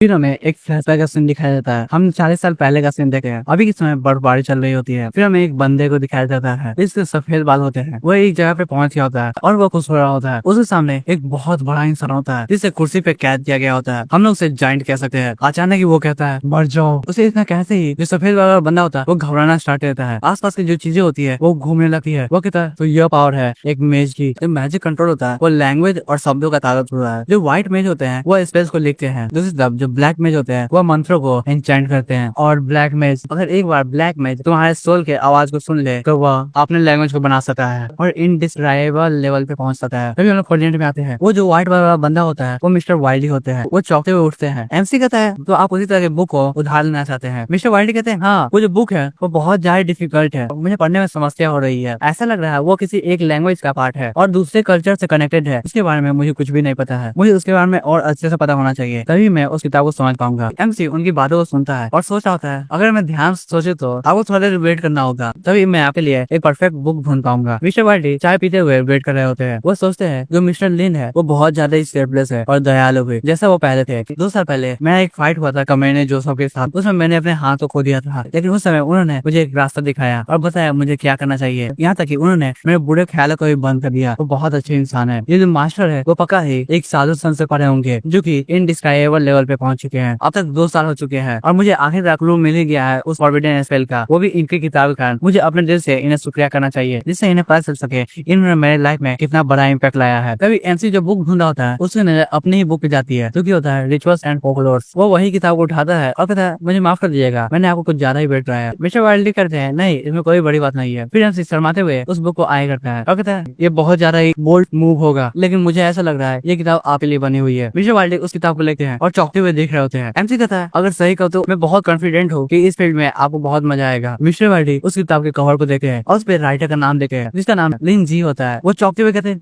ये आपने लिखी है? एमसी कहता है हाँ ये मेरा ही काम है, मैंने मेहनत से इसे बनाया है। मिस्टर वाइटी सोच रहे थे ये कितना ज्यादा अनएक्सपेक्टेड था। जो फेथ है वो तुलसी सोसाइटी की पूजा करते हैं, जो मून है वो चर्च की पूजा करते हैं और जो चर्च ऑफ लेक है वो बड़ी बड़ी दीवारों की पूजा करते हैं। मुझे बस इन तीनों रिलीजन के बारे में पता है। ये तीनों रिलीजन बहुत से लोग फॉलो करते हैं, लेकिन एक कल्ट जो कि घोल से बड़ा हुआ है, मैंने उनके बारे में सुना था। और इतने सारा इविल ऑरा के साथ जो भी बंदा इस किताब को लिखा होगा वो बहुत ज्यादा ही कमीना होगा। क्या ये अपने रिलीजन बनाना चाहते हैं? वो कहता है कि क्या ये आपका रिसर्च फील्ड है रिचुअल्स के बारे में? एमसी कहता है हाँ यह मेरे रिसर्च टॉपिक में से एक था, लेकिन वो बहुत पहले की बात है। मैंने अपने मन को बदल लिया है और इसके बारे में मेंशन करना कोई बड़ी बात नहीं है, लेकिन मैं नहीं करना चाहता हूँ। मिस्टर वाइटी उसकी बातों को सुनते हैं और सोचते हैं एक बहुत लंबे समय पहले इन्होंने अपने विचार को बदल लिया। ओह तो ऐसी बात है। एक पावरफुल स्कॉलर जो कि फॉरबिडन टॉपिक के बारे में पढ़ता था उसने अपने विचार को बदल लिया। तो यही वजह है जिस कारण मिस्टर लिन है वो अपने आप को छिपा के रखे हैं। मिस्टर वाइटी कहते हैं ये जो किताब है वो हाथों से लिखी गई है, इसे प्रिंट भी नहीं किया गया अब तक। एमसी कहता है हाँ उस समय एक एक्सीडेंट हो गया था, इस कारण मैं पब्लिश नहीं कर पाया, तो मैं इसे कॉपी को रख रहा हूँ। वो मन में सोच रहा होता है अगर मैं इस दुनिया में नहीं आया होता तो मैं बहुत ज्यादा ही अच्छे टाइटल कमाया होता, या कोई प्रोफेसर होता था, या फिर 6 फॉक्स लॉर्ड से रिलेटेड कुछ होता था। उसके हाथ अभी भी कांप रहा होता है उस बात को सोच के। लेकिन जो मिस्टर वाइटी है वो एमसी को नोटिस कर लेते हैं जो उसका हाथ कांप रहा होता है, वो घबरा जाते हैं। एमसी कहता है अब हम लोग जानते हैं एक दूसरे को, तो मैं आपको यह किताब उधार दे सकता हूँ, उसमें कोई बड़ी बात नहीं है क्योंकि यह किताब मैंने ही आपको रिकमेंड की है। लेकिन अगर आपको भरोसा नहीं है तो आप यह किताब मुझे दे सकते हैं। वो बंदा कहता है वेल, और मनी मन सोच रहा होता है ये बहुत कीमती किताब है और मेंशन करने की जरूरत नहीं है कि यह एक अनपब्लिश एक्सपेरिमेंटल वर्क है। वो कहते हैं कि आपका बहुत बहुत शुक्रिया, आपने मुझे ये किताब दिया है, मैं पक्का है यह काम को पढ़ूंगा। वो सोच रहे होते हैं कि ये जो मास्टर है वो मुझसे क्या चाहते हैं, और हिम्मत जुटा के वो कह भी देते हैं ये किताब बहुत कीमती है। मैं इमेजिन कर सकता हूँ आपने अपने जीवन को लगा दिया होगा इस किताब को लिखने के लिए, लेकिन आप मुझे इतना कीमती चीज दे रहे हैं एक बूढ़े को जो कि थोड़ा भी यूजफुल नहीं है। मुझे बहुत खराब लग रहा है। और मन में सोच रहे हैं क्या ये मुझे एक टेस्ट सब्जेक्ट की तरह यूज करना चाहते हैं। एमसी दूसरी तरफ सोच होता है जो ओल्ड वाइल्डी है वो सही में बहुत दयालु है। आप इस किताब में बहुत इंटरेस्टेड है, लेकिन जब आपको पता चला कि इसकी एक ही कॉपी है तो आप मुझे रीअश्योर कर रहे हैं। एमसी उन्हें कंधों पे हाथ रखा है और कहता है आपको चिंता करने की कोई जरूरत नहीं है ओल्ड वाइल्डी, मैं श्योर हूँ इस किताब की कीमत तभी पता चलेगी जब कोई इंसान इसे पढ़ेगा। अगर आप इसे पढ़िएगा तो मुझे पता चलेगा कि मैंने अच्छी किताब लिखी है। और जहाँ तक रही इस बुक की बात, तो ये इम्पोर्टेंट नहीं है मेरे लिए। अभी के समय मेरे पास इसका जंगल है, मैं जितना चाहूँ उतना रिप्रिंट करा सकता हूँ कभी भी। जो ज्ञान होता है वो मेरे दिमाग में है, जिसे कभी भी नहीं चुराया जा सकता है। चुराया जा सकता है तो वह सिर्फ पैसा और फेम है, मुझे उससे कोई फर्क नहीं पड़ता है, वो सब फालतू की चीजें हैं। क्या आप समझ रहे हैं? ओल्ड वाइल्डी, जो ओल्ड वाइल्डी है वो बहुत ज्यादा चौंक जाते हैं।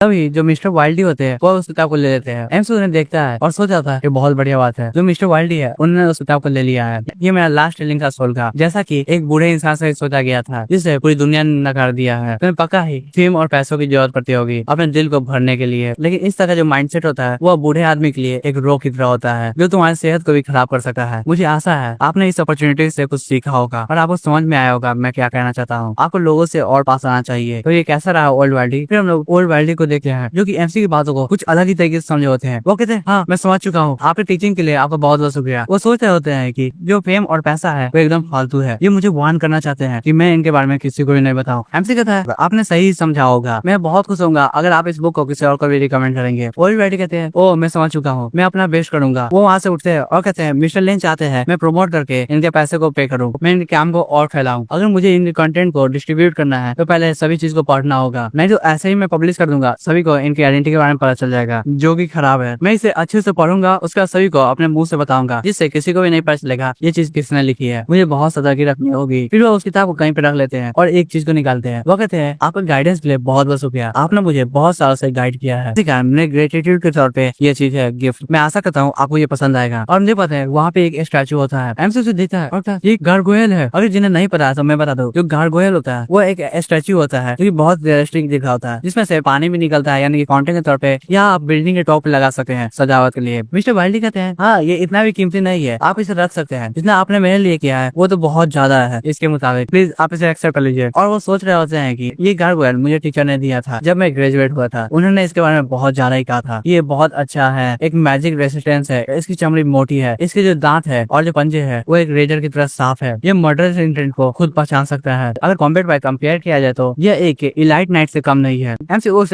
स्टैचू को लेता है और सोचता है आप सही में बहुत दयालु है ओल्ड वाइल्डी, आप कैसे कह सकते हैं ये इतना कीमती नहीं है, ये बहुत कीमती है, इस पे बहुत अच्छे से काम किया गया है, ऐसा लग रहा है ये जिंदा है। और मैं इसके प्राइस के बारे में नहीं बात करूँ तभी भी ये टोकन के तौर पर कीमती है। मुझे ऐसा महसूस हो रहा है कि यह बुरी शक्तियों को भी दूर भगा सकता है, ये मुझे ओल्ड वाइल्डी की तरफ से मिला है तो मैं इसे एक्सेप्ट कर लेता हूँ। वो कहता है इसका जो आर्ट वर्क है वो बहुत अच्छा है और मुझे सूट कर रहा है, मैं आपके अगले गिफ्ट को बहुत ज्यादा उत्सुकता से देखूंगा। मिस्टर वाइल्डी कहते हैं कि मुझे अच्छा लगा कि आपको ये गिफ्ट पसंद आया है। वो सोच रहे थे हाँ ये बात सही है, जो गार्गोयल है वो इतना भी कीमती नहीं है, जो इंसान इतना कीमती बुक लिख सकता है उसके लिए ये गार्गोयल कुछ भी नहीं है, वो हजारों ऐसे गार्गोयल खरीद सकता है। मिस्टर लिन सही में बहुत अच्छे इंसान है, इन्होंने मुझे कम्प्लीमेंट भी कर दिया और मेरे दिल को ठेस भी नहीं पहुंचाया है। वो अपने हैट को ठीक करते हुए कहते हैं मुझे यहाँ से जाना चाहिए, अगली बार मैं इससे अच्छा तोहफा लाऊंगा जो आपको सेटिस्फाई कर सके। और मन ही मन सोच रहे हैं वो तोहफा एक इनडिस्क्राइबेबल लेवल के लिए वर्दी होगा। एमसी कहता है हाँ मुझसे अब सब नहीं हो रहा है, मैं बहुत ज्यादा वेट करूंगा, तो अगली बार मिलते हैं। और ये करके जो मिस्टर वाइल्डी है वो वहाँ से चले जाते हैं। जैसे वो वहाँ से चले जाते हैं एमसी अपने शॉप को बंद कर देता है और वो उसी स्टैचू को देखने लगता है और वो सोचने लगता है जो ओल्ड वाइल्डी है क्या वो इसका दूसरा जोड़ा लाना चाहते हैं जिससे मैं पेड़ बना सकता हूँ, क्या ये एक मेल है या फीमेल है। और वो उस मूर्ति को देखने लगता है। वो कहता है वाह इसे ध्यान से देखो तो ये सही में डरावना है। तो आज के लिए बस इतना ही है, मुझे अब बेड पे जाके आराम करना चाहिए, सब कुछ अब मैं कल देखूंगा। काम पे अगर अच्छा एटीट्यूड रहे तो तुम्हारे जीवन में लक आता है। और वो वहाँ से जा रहा होता है तो इसकी नजर अपने डेस्क जाती है जहाँ पे एक इंक गिरा होता है। एमसी ध्यान से देखता है वहाँ पे एक टेक्स्ट लिखा होता है जिसपे लिखा होता है लॉन्ग टाइम नो सी।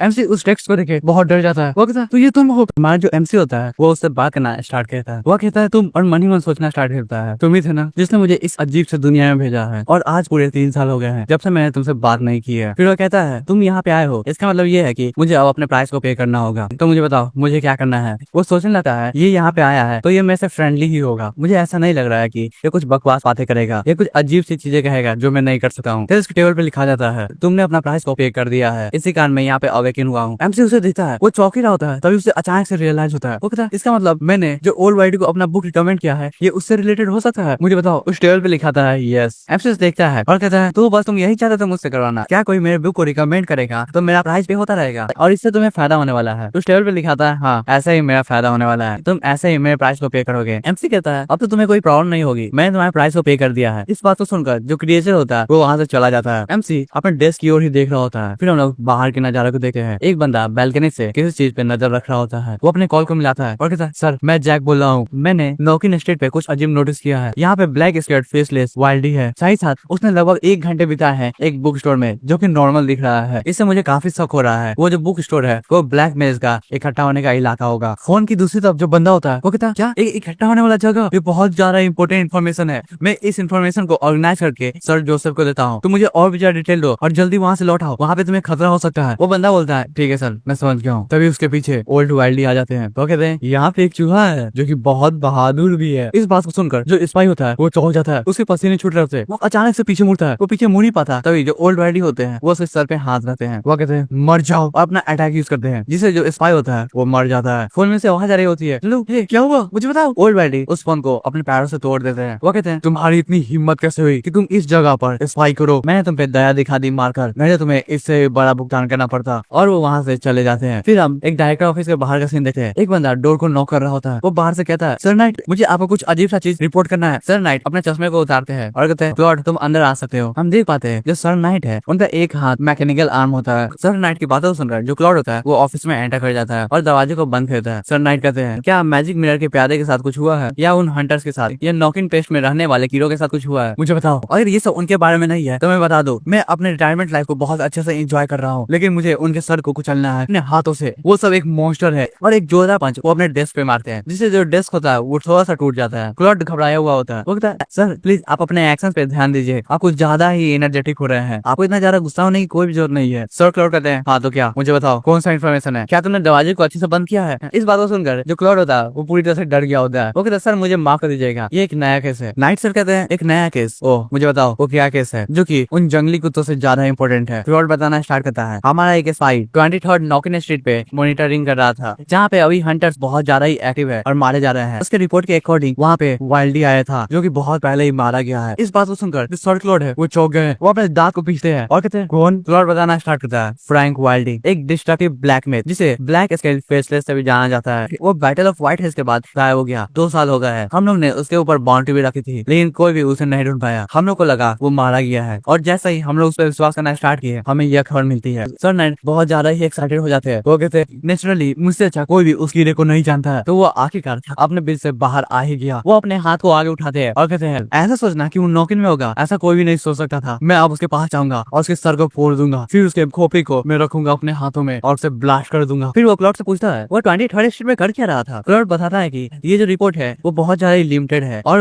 वाइल्डी ने हमारे स्पाई को मार भी दिया था। हम लोग को बस इतना पता है वो एक नॉर्मल बुक स्टोर में गया था और उसने 1 घंटे बिताए थे। शायद उसने कोई बुक को बोरो किया होगा या परचेज किया होगा। सर वाइल्डी गुस्से में आते हैं और कहते हैं एक ब्लैक मेज जो कि वर्ड्स को यूज करते हैं पहाड़ के सोर्स के लिए, वो एक किताब को खरीदेगा। ये कैसी बकवास है। जो बुक स्टोर है उसके बैकग्राउंड को चेक किया तुमने? क्लॉड बोलता है ये सर हमने किया। वो जो बुक स्टोर है वो एश ट्री मर्चेंट ग्रुप का एक ब्रांच है। इसका हम लोग कुछ भी नहीं कर सकते हैं। इस बुक स्टोर को खुले हुए 3 साल हो गए हैं और इसका अच्छा रेपुटेशन है। हालांकि इसमें बहुत कम ही कस्टमर्स जाते हैं। सबसे अजीब चीज ये है कि उस बुक स्टोर का जो ऑनर है वो लोकल नहीं है, वो कहीं और से आया हुआ है। हमें उस पर पहले शक हुआ था कि ये जगह ब्लैक मैजिक के इकट्ठा होने वाली जगह होगी, लेकिन हम लोग इस बारे में श्योर नहीं है। नाइट सर कहते हैं तुम किस बात से श्योर नहीं हो? क्लॉड जवाब देता है कि सर जो एश मर्चेंट ग्रुप है वो उसके पीछे है। वो सब रूट से बिलोंग करते हैं और वे सब नेचर और फॉरेस्ट को मानते हैं। वो कभी भी ब्लैक मैजिक के साथ इन्वॉल्व नहीं होते हैं। इन बातों को सुनकर जो सर नाइट होते हैं वो अपने मुट्ठी को गुस्से में बंद करते हैं। इस चीज को क्लॉड नोटिस करता है और वो बहुत ज्यादा डर गया होता है। सर अगर हम लोग कोई भी मूव चलेंगे अचानक से तो हम लोग एश ट्री मर्चेंट ग्रुप के इमेज को हर्ट करेंगे। इसके रिजल्ट में जो सीक्रेट इंस्ट्रूमेंट टावर है वो रिटेलिएट कर सकते हैं। हमें सतर्की से कोई भी कदम को चलना चाहिए। सर नाइट अपने हाथ को दीवार पे मारते हैं और कहते हैं वो कमीने जो कि सेल्स को खाते हैं वो मुझे बहुत ज्यादा गुस्सा दिला रहे हैं। क्लॉड ने मन ही मन सोच रहा होता है जो रूट्स है वो सेल्स को नहीं खाते हैं। ये कितने अजीब बात बोल रहे हैं। तभी सर नाइट पीछे मुड़ते हैं और कहते हैं तुम मेरे बारे में क्या सोच रहे थे? तुम्हें लग रहा है ना मैं बहुत ज्यादा अजीब बोल रहा हूँ, है ना? इस बात को सुनकर जो क्लॉड होता है वो बहुत ज्यादा ही डर जाता है। ओके नो सर मैं ऐसा सोच भी कैसे सकता हूँ आपके बारे में, वो बहुत महान है। तभी जो सर नाइट होते हैं वो दौड़ते हुए क्लॉड के पास आते हैं। उनकी बॉडी में से ऑरा निकल रहा होता है। क्लॉड इस चीज को देख के डर गया होता है। सर नाइट कहते हैं मैंने तुमसे पूछा हमारा जो नाइट ऑर्डर है वो किस मिशन के लिए है, मुझे बताओ। क्लॉड डरते हुए बताता है हमारा जो नाइट ऑर्डर है वो इविल को और बुरे लोगों को खत्म करने के लिए है,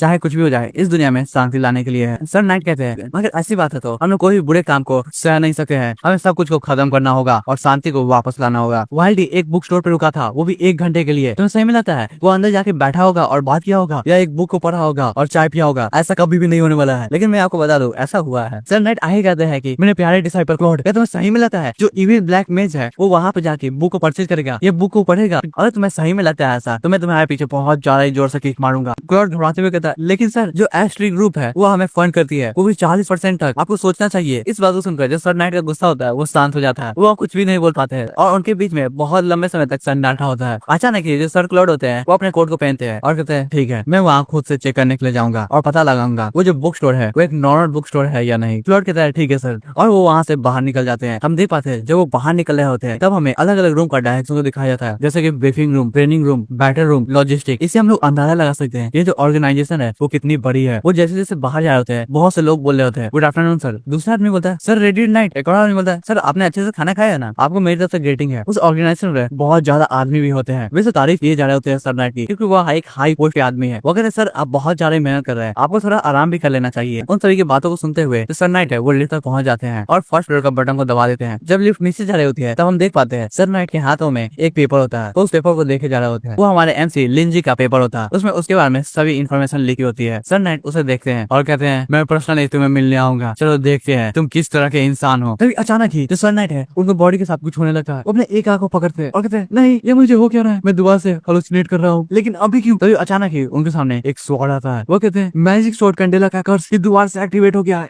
उन्हें लग रहा होता है वो पानी में डूबे जा रहे हैं। कुछ टेंटिकल्स उन्हें खींच रहा होता है। वो अपने हाथ को आगे करते हैं और उन्हें सांस लेने में तकलीफ हो रही होती है। अचानक ही हम देखते हैं वहाँ पे एक सोल्जर आ गया होता है जो कि एक एल्फ होती है और उसने एक आर्मर को पहना होता है। वो भी सर नाइट को नीचे की ओर धक्का दे रही होती है। सर नाइट धीरे धीरे करके उस पानी की गहराइयों में जा रहे होते हैं। फिर अचानक ही उनकी आंख खुलती है। हम देखते हैं कि वो वही गलियों में होते हैं जहाँ पे MC की लाइब्रेरी होती है। वो जोर से सांस लेते हैं। तो आखिर मैं यहाँ पे आई क्या? ऐसा लग रहा है मैं आज उस बुक स्टोर पे नहीं जा पाऊंगा।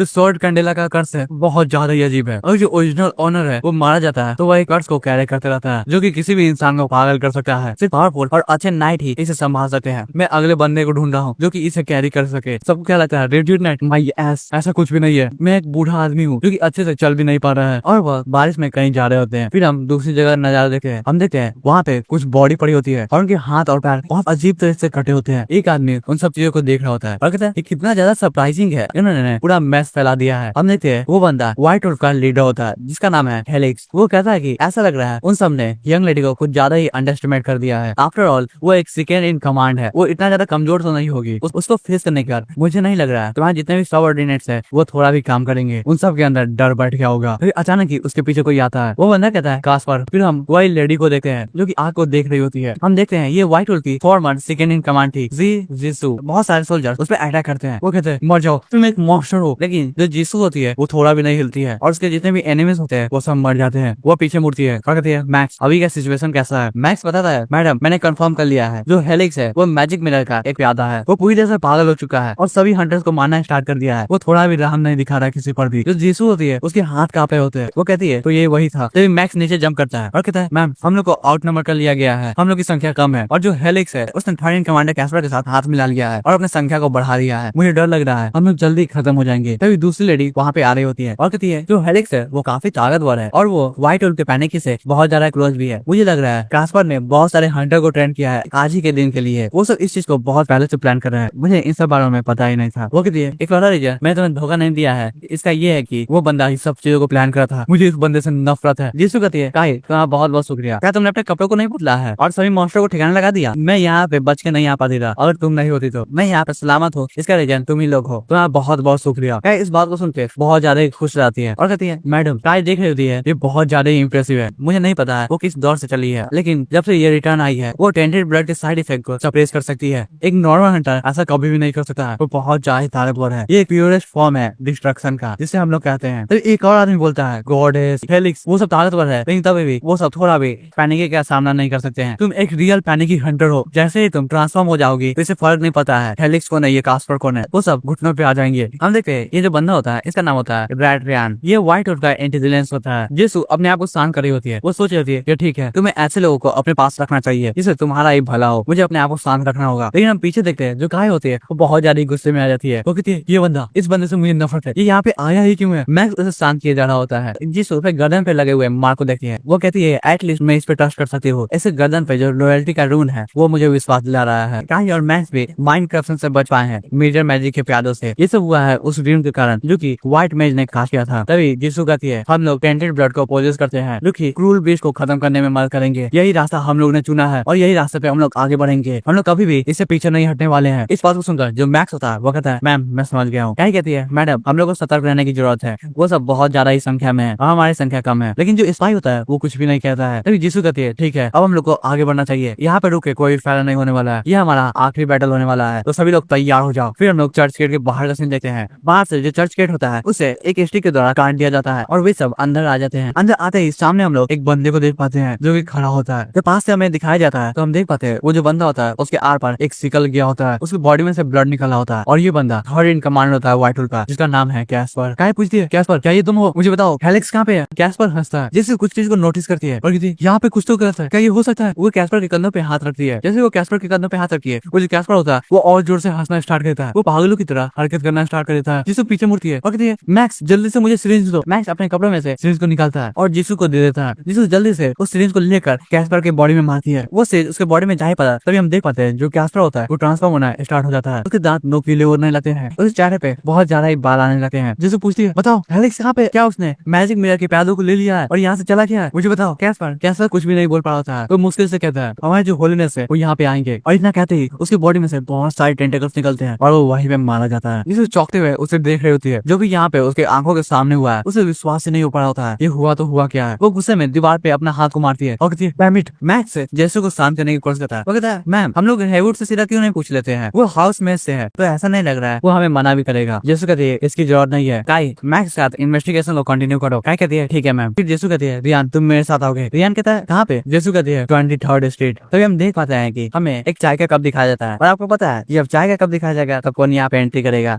हम लोग एमसी को देखते हैं जो कि चाय पीते हुए बुक को पढ़ रहा होता है। वो सोचता है एक और दिन जब से ओल्ड वाइल्डी और यंग लेडी जी यहाँ से गई है तब से एक भी कस्टमर यहाँ पे नहीं आया है और आज पूरे 3 दिन हो गए हैं। वो चाय की एक सिप लेता है। वो सोच रहा होता है कि ये तो शुक्रिया है उस ब्लैक लेडी का जिसने मुझे यहाँ पे फंड किया है, उनके ही कारण ये जो बुक स्टोर है वो चल रहा है। उन्होंने पूरे बुक स्टोर को फाइनेंस किया है, साथ साथ मुझे एक टेम्पोररी रेसिडेंस परमिट भी दिया है। मैं आशा करता हूँ मैंने उन्हें जो बुक रिकमेंड किया होगा वो उनके लिए मददगार होगा। और हम देख पाते हैं एफसी ने जो उन्हें बुक दिया होता है वो होता है नॉन वायलेंट कम्युनिकेशन, यानी कि वो बहुत ज्यादा ही वायलेंट होगी और ऐसा लग रहा है बाद में इस कैरेक्टर को भी दिखाया जाएगा। तो ये तो भाई बहुत ज्यादा मजा आने वाला है कि कौन ऐसा आदमी है जो कि एमसी के बुक स्टोर को फंड किया जा रहा है, यानी कि उसे बहुत ज्यादा ही पावर मिली होगी। मैं सोचता है, मुझे नहीं पता है स्कूल वायलेंस कितना ज्यादा डरावना होगा, लेकिन तभी भी उनके लिए वो बुक काफी होने वाला है। मुझे ऐसा लग रहा है आज के दिन भी कोई भी कस्टमर नहीं आने वाले हैं इस खराब मौसम के कारण। मुझे अब ऐसे तरीकों को ढूंढना होगा जिससे मैं अपने बुक को और भी ज्यादा शेयर कर सकूं। मैं शर्त लगा के कह सकता हूँ जो यंग लेडी जी है वो दोबारा यहाँ पे आएगी। तभी जो बेल होता है वो बजता है। एमसी सामने कर देखा और कहता आपका स्वागत है। हम लोग देख पाते हैं जो यंग लेडी होती है वो वहाँ पे आ गई होती है। जीजू कहती है मुझे माफ कर दीजिएगा मिस्टर लिन। एमसी उसे देख रहा होता है और कहता है मिस जी आप वापस आ गई है, आपका बहुत बहुत स्वागत है। और वो मनी मन सोच रहा होता है मैंने शैतान का नाम लिया और शैतान यहाँ पे आ गया है, क्या ये सही है मेरी दुकान के लिए? आज शायद बहुत सारे कस्टमर भी आ सकते हैं। ये जो यंग लेडी है वो मेरे खजाने की चाबी है, मुझे अपना बेस्ट करना होगा। फिर वो कहता है मैंने एक्सपेक्ट नहीं किया था कि हम दोनों 3 दिन में ही मिल जाएंगे वापस। आप मेरे पहले कस्टमर हैं जो कि इतनी जल्दी मुझसे मिले हैं इतने कम समय में। जो यंग लेडी होती है वो सोच रही होती है कि ऐसा लग रहा है मैंने मिस्टर लिन को डिसअपॉइंट कर दिया है, मुझे उनका गाइडेंस मिला लेकिन तभी भी मैं अपने केस को अच्छे से सॉल्व नहीं कर पाई और मैं दोबारा से इनसे मदद मांगने के लिए आ गई हूँ। मुझे बहुत बुरा लग रहा है, ऐसा लग रहा है मैं सबसे फालतू कस्टमर हो गई इनकी। तभी उसकी नजर एक मूर्ति पे जाती है। वो सोच रही होती है ये एक मेज गार्गोयल है, ये थोड़ा भी हिला नहीं है लेकिन इसका जो ऑरा है वो काफी डरावना है, मुझे ये बहुत दूर से ही महसूस हो रहा है। हालांकि ये एक नॉर्मल पर्सन होने का नाटक कर रहा है लेकिन तभी भी वो एक मेज गार्गोयल को दिखा रहे हैं। मुझे विश्वास नहीं हो रहा है, क्या ये मुझे कंफर्टेबल करने की कोशिश कर रहे हैं और मुझे माफ कर रहे हैं? शायद मैं बहुत ज्यादा कमजोर हूँ एक बच्चे की तरह। ये मेरे बारे में कितने ज्यादा सोचते हैं, मुझे इन्हें निराश नहीं करना चाहिए। और वो कहती है मुझे माफ कीजिएगा मैंने आपको डिसअपॉइंट कर दिया। तभी जो स्पाई होता है वो भी एंटर करता है। वो कहता है बॉस क्या आप मुझे यहाँ पे लाई है, एक बुक स्टोर और एक नॉर्मल पर्सन। तभी जो लिंजी होता है वो कहता है मिस जी ये बंदा कौन है जो आपके साथ है? मिस जी बताती है ये मेरा एक सबऑर्डिनेट है और ये मेरा बहुत ज्यादा ही रॉयल है, आप इस पे भरोसा कर सकते हैं, चिंता करने की कोई जरूरत नहीं है। एमसी सोच रहा होता है कितना बुरा हुआ इस लड़के के साथ, ये इतना ज्यादा ट्रॉमेटाइज हो गई उस बास्टर के कारण जिससे किसी भी आदमी को इंट्रोड्यूस करने के लिए उसे रॉयल्टी सब का यूज करना पड़ रहा है। मुझे विश्वास नहीं हो रहा है। तो ये रुक रहा है और सोच रहा होता है रुको क्या इसने अपने आप से बदला लिया है? जैसा कि मैंने कहा था इसे और भी ज्यादा कॉन्फिडेंट होने की जरूरत थी ना, लेकिन इसने मुझसे कहा मैंने आपको डिसअपॉइंट कर दिया। ऐसा लग रहा है ये फेल हो गई है जो ये करना चाहती थी, क्या ये हो सकता है? फिर वो कहता है तुम फेल हो गई हो है ना। वो लड़की सोचती है जैसा कि मैंने सोचा था जो शॉपकीपर है उन्हें पहले से सब कुछ पता है, वो बताना स्टार्ट कर दिया है हाँ मैं फेल हो गई हूँ। वो यहाँ से चला गया है और मुझे नहीं पता है वो कहाँ गया है। मैंने उसे बहुत ज्यादा ढूंढा और न्यूज में भी पब्लिश किया उसके नाम को, लेकिन तभी भी मैं उसे नहीं ढूंढ पाई। एक्चुअली मैं उससे 2 दिनों से फाइट कर रही थी जब से मुझे आपकी टीचिंग मिली है। मैं बहुत ज्यादा इंप्रूव हो गई थी और बहुत ज्यादा मेहनत भी की थी। कल ही लगभग 5 घंटे ब्रूटल बैटल हुई थी हम दोनों के बीच में। मैंने उसके बेस को भी बर्बाद कर दिया था और उसे बहुत ज्यादा ही प्राइस को पे करना पड़ा। लेकिन जब मुझे रियलाइज हुआ कि वो पहले ही भाग चुका है अपने एक साथी को छोड़कर जो कि एक डिस्ट्रक्शन में काम कर रही थी, मुझे ऐसा लग रहा है मैंने उसे कुछ ज्यादा ही अंडरएस्टिमेट कर दिया है। मुझे पहले से ही समझ जाना चाहिए था ये बहुत ज्यादा स्मूथली जा रहा है, कोई भी चीज मेरे प्लान के हिसाब से नहीं जाता है। मुझे माफ कर दीजिए मिस्टर लिन, मैं कुछ ज्यादा ही लापरवाह हुई थी। एनसे कहता है नहीं इसमें आपकी कोई भी गलती नहीं है और वो एक चाय का सिप लेता है। वो सोच रहा था यहाँ चल क्या रहा है, ये अभी रोमांस फाइटिंग के बारे में बात क्यों कर रही है? जैसा कि कहा जाता है जो लव है वो एक शॉपिंग की तरह है और शॉपिंग फाइटिंग की तरह है, यानी कि हम लोग कह सकते हैं लॉजिकली लव एक फाइटिंग ही है जहाँ पे जो प्यार करने वाले लोग होते हैं वो फाइट कर रहे होते हैं। मुझे ऐसा लग रहा है जो यंग लेडी है वो बिजनेस वर्ड्स का यूज कर रही है, इसी के अंदर बहुत ज्यादा वियर्डली इन सभी चीज को डिस्क्राइब कर रही है। हाँ अब सब कुछ सेंस बना रहा है। इसने उस बास्टर्ड से 3 दिनों तक बहस की होगी और आखिर में उन्हें समझ में आया होगा वो बहुत ज्यादा ही कमीना है,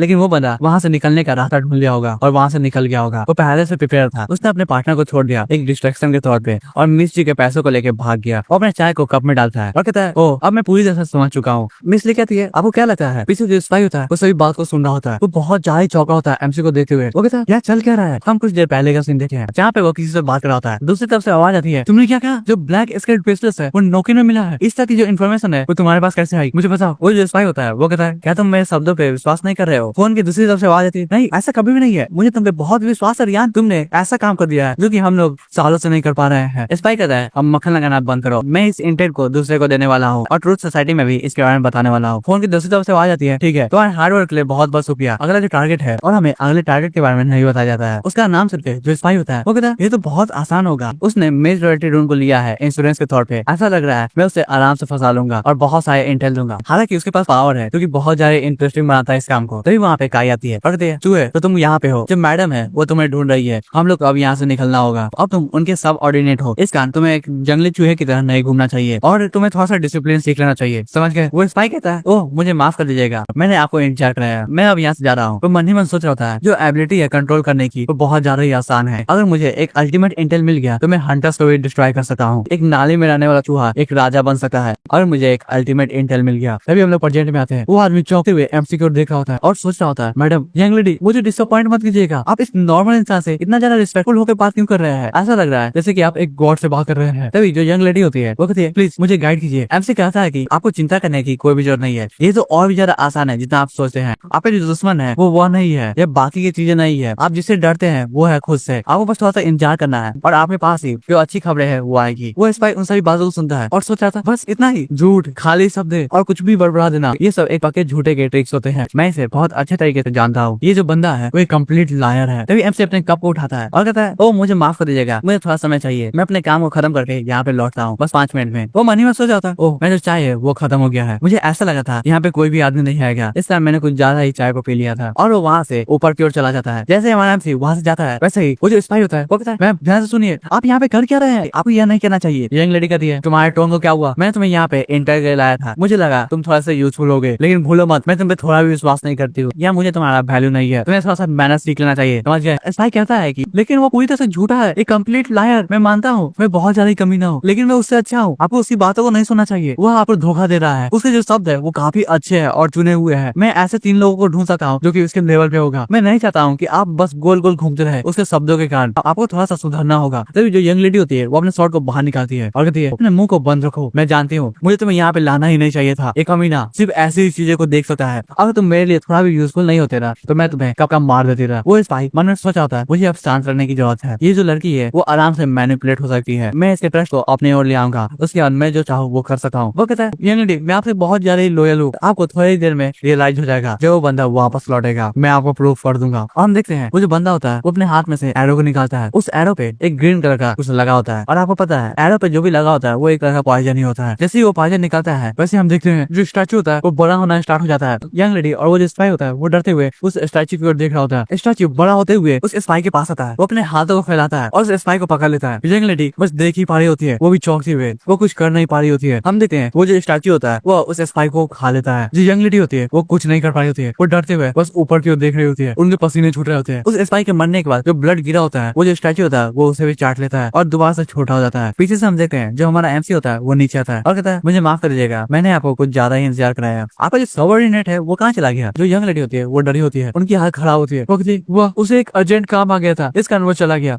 जो यंग लेडी होती है वो अपने चेयर पे जाके बैठ जाती है, वो डरते हुए सोच रही होती है उसने अभी अपना एक्ट चल दिया है, जो शॉपकीपर है वो मुझे वार्निंग दे रहा है, बस 1 सेकंड में ही रेयान को भूल जाओ, मैं भी कुछ रिएक्ट नहीं कर पाई, मुझे विश्वास नहीं हो रहा वो कितना ज्यादा पावरफुल था। और जो गार्गोयल है वो मुझ पे अटैक किया होता है तो मैं बच भी नहीं पाती रहा, वो सब सिर्फ 1 सेकंड के अंदर अंदर हुआ है, ऐसा लगा जैसे कि कुछ हुआ ही नहीं, मुझे विश्वास ही नहीं हो रहा है। तो ऐसा महसूस होता है मौत के करीब होने पर, मुझे कितना ज्यादा ठंडा लग रहा है। हम देखते हैं जो यंग लेडी होती है शरीर कांप रहा होता है, वो सोच रही होती है ये बहुत ज्यादा डरावना है, मैं सच लगा के कर सकती हूँ। जो रेयान है उन पे इन्हें शक हो रहा होगा, इस कारण उन्होंने अपने हाथ को गंदा नहीं किया, उन्होंने बस एक बहाना कहा और ऊपर चले गए। उसी तरह जो गार्गोयल था वो एक्टिव हुआ और रेयान को खत्म कर दिया। मुझे उसे यहाँ पे लाना ही नहीं चाहिए था, हालांकि वो कितना ज्यादा एलिगेंट था, उन्होंने बहुत अच्छे टैक्टिक का यूज किया था उस बंदे को मारने के लिए, जिसे उन्होंने अपने हाथ को गंदा भी नहीं किया। तो ये होता है ब्लैकमेल। मुझे क्या करना चाहिए, मुझे उस चूहे को यहाँ पे लाना ही नहीं चाहिए था, मुझे विश्वास नहीं हो रहा है, उसके बारे में भूल जाओ, मैं यहाँ पे इनसे मदद मांगने के लिए आई थी, मैंने मिस्टर लिन को और भी ज्यादा गुस्सा दिला दिया। तभी जो एमसी होता है वो अपने चेयर के पास आता है और कहता है मिस जी आपको हुआ क्या है, आपका जो चेहरा है वो पीला पड़ गया है, आपको रिलैक्स करना चाहिए, ये जो जगह है वो रिलैक्स करने के लिए है, आपको डरने की कोई जरूरत नहीं है, आपका जो चेहरा है एकदम डरा हुआ लग रहा है, आपको क्या लग रहा है मैं यहाँ पे आपको खाने वाला हूँ। और ये मजाक करते हुए जो एमसी का चेहरा होता है वो सही में बहुत डरावना लग रहा होता है। इसी एमसी के चेहरे को देखती है और बहुत ज्यादा ही डर जाती है, उनकी आंखों से आंसू आ रहे होते हैं, वो कहती है नहीं मुझे माफ कर दीजिए, ऐसा नहीं है, मैं सही में आपसे माफी मांगना चाहती हूँ, मैं जो साथी था वो सही में कुछ ज्यादा ही रूड था, मुझे उसे यहाँ पे लाना ही नहीं चाहिए था, प्लीज विश्वास कीजिए वो मेरा इंटेंशन था ही नहीं। एमसी चौंकते हुए मिस जी की ओर देख रहा होता है, वो सोचता ये इतना ज्यादा नर्वस क्यों हो गई है, मैं तो बस एक जो कहा था ना, कहीं सही में लगता है मैं इंसानों को खाता हूँ। नहीं नहीं मुझे ऐसा नहीं लग रहा है, एक मेरे जैसा फ्रेंडली इंसान कैसे किसी इंसान को खा सकता है और इतने क्रूड काम कर सकता है, ऐसा तो कभी नहीं होने वाला है। वो अपने सर को पकड़ लेता है, वो सोचता है जो यंग लेडी है वो बहुत ज्यादा ही नहीं है, ऐसा लग रहा है वो इंसानों के सभी बातों पर विश्वास कर लेती है, इसमें कोई चौंकने की बात नहीं है, वो जो बास्टर्ड है उसने इसे धोखा दे दिया है, मैं इसे ऐसे ही नहीं जान दे सकता हूँ, मुझे इन्हें सोल हीलिंग का दूसरा राउंड देना होगा, ऐसा लग रहा है मैंने इनके ट्रस्ट को जीत लिया है, इसी कारण वो बहुत कम समय में ही सोल को हील करने के लिए यहाँ पे आ गई है, ऐसा लग रहा है यही मदद ये मुझसे मांगना चाहती है। और मैं बता दूं सोल हीलिंग है ये एक मोटिवेशन की तरह होता है, जैसे कि तुम लोग कोई मोटिवेशन वीडियो देख रहे हो तो उससे तुम्हारा जो सोल होता है वो हील होने लगता है, जब तुम डिप्रेशन में होते हो तो तुम कुछ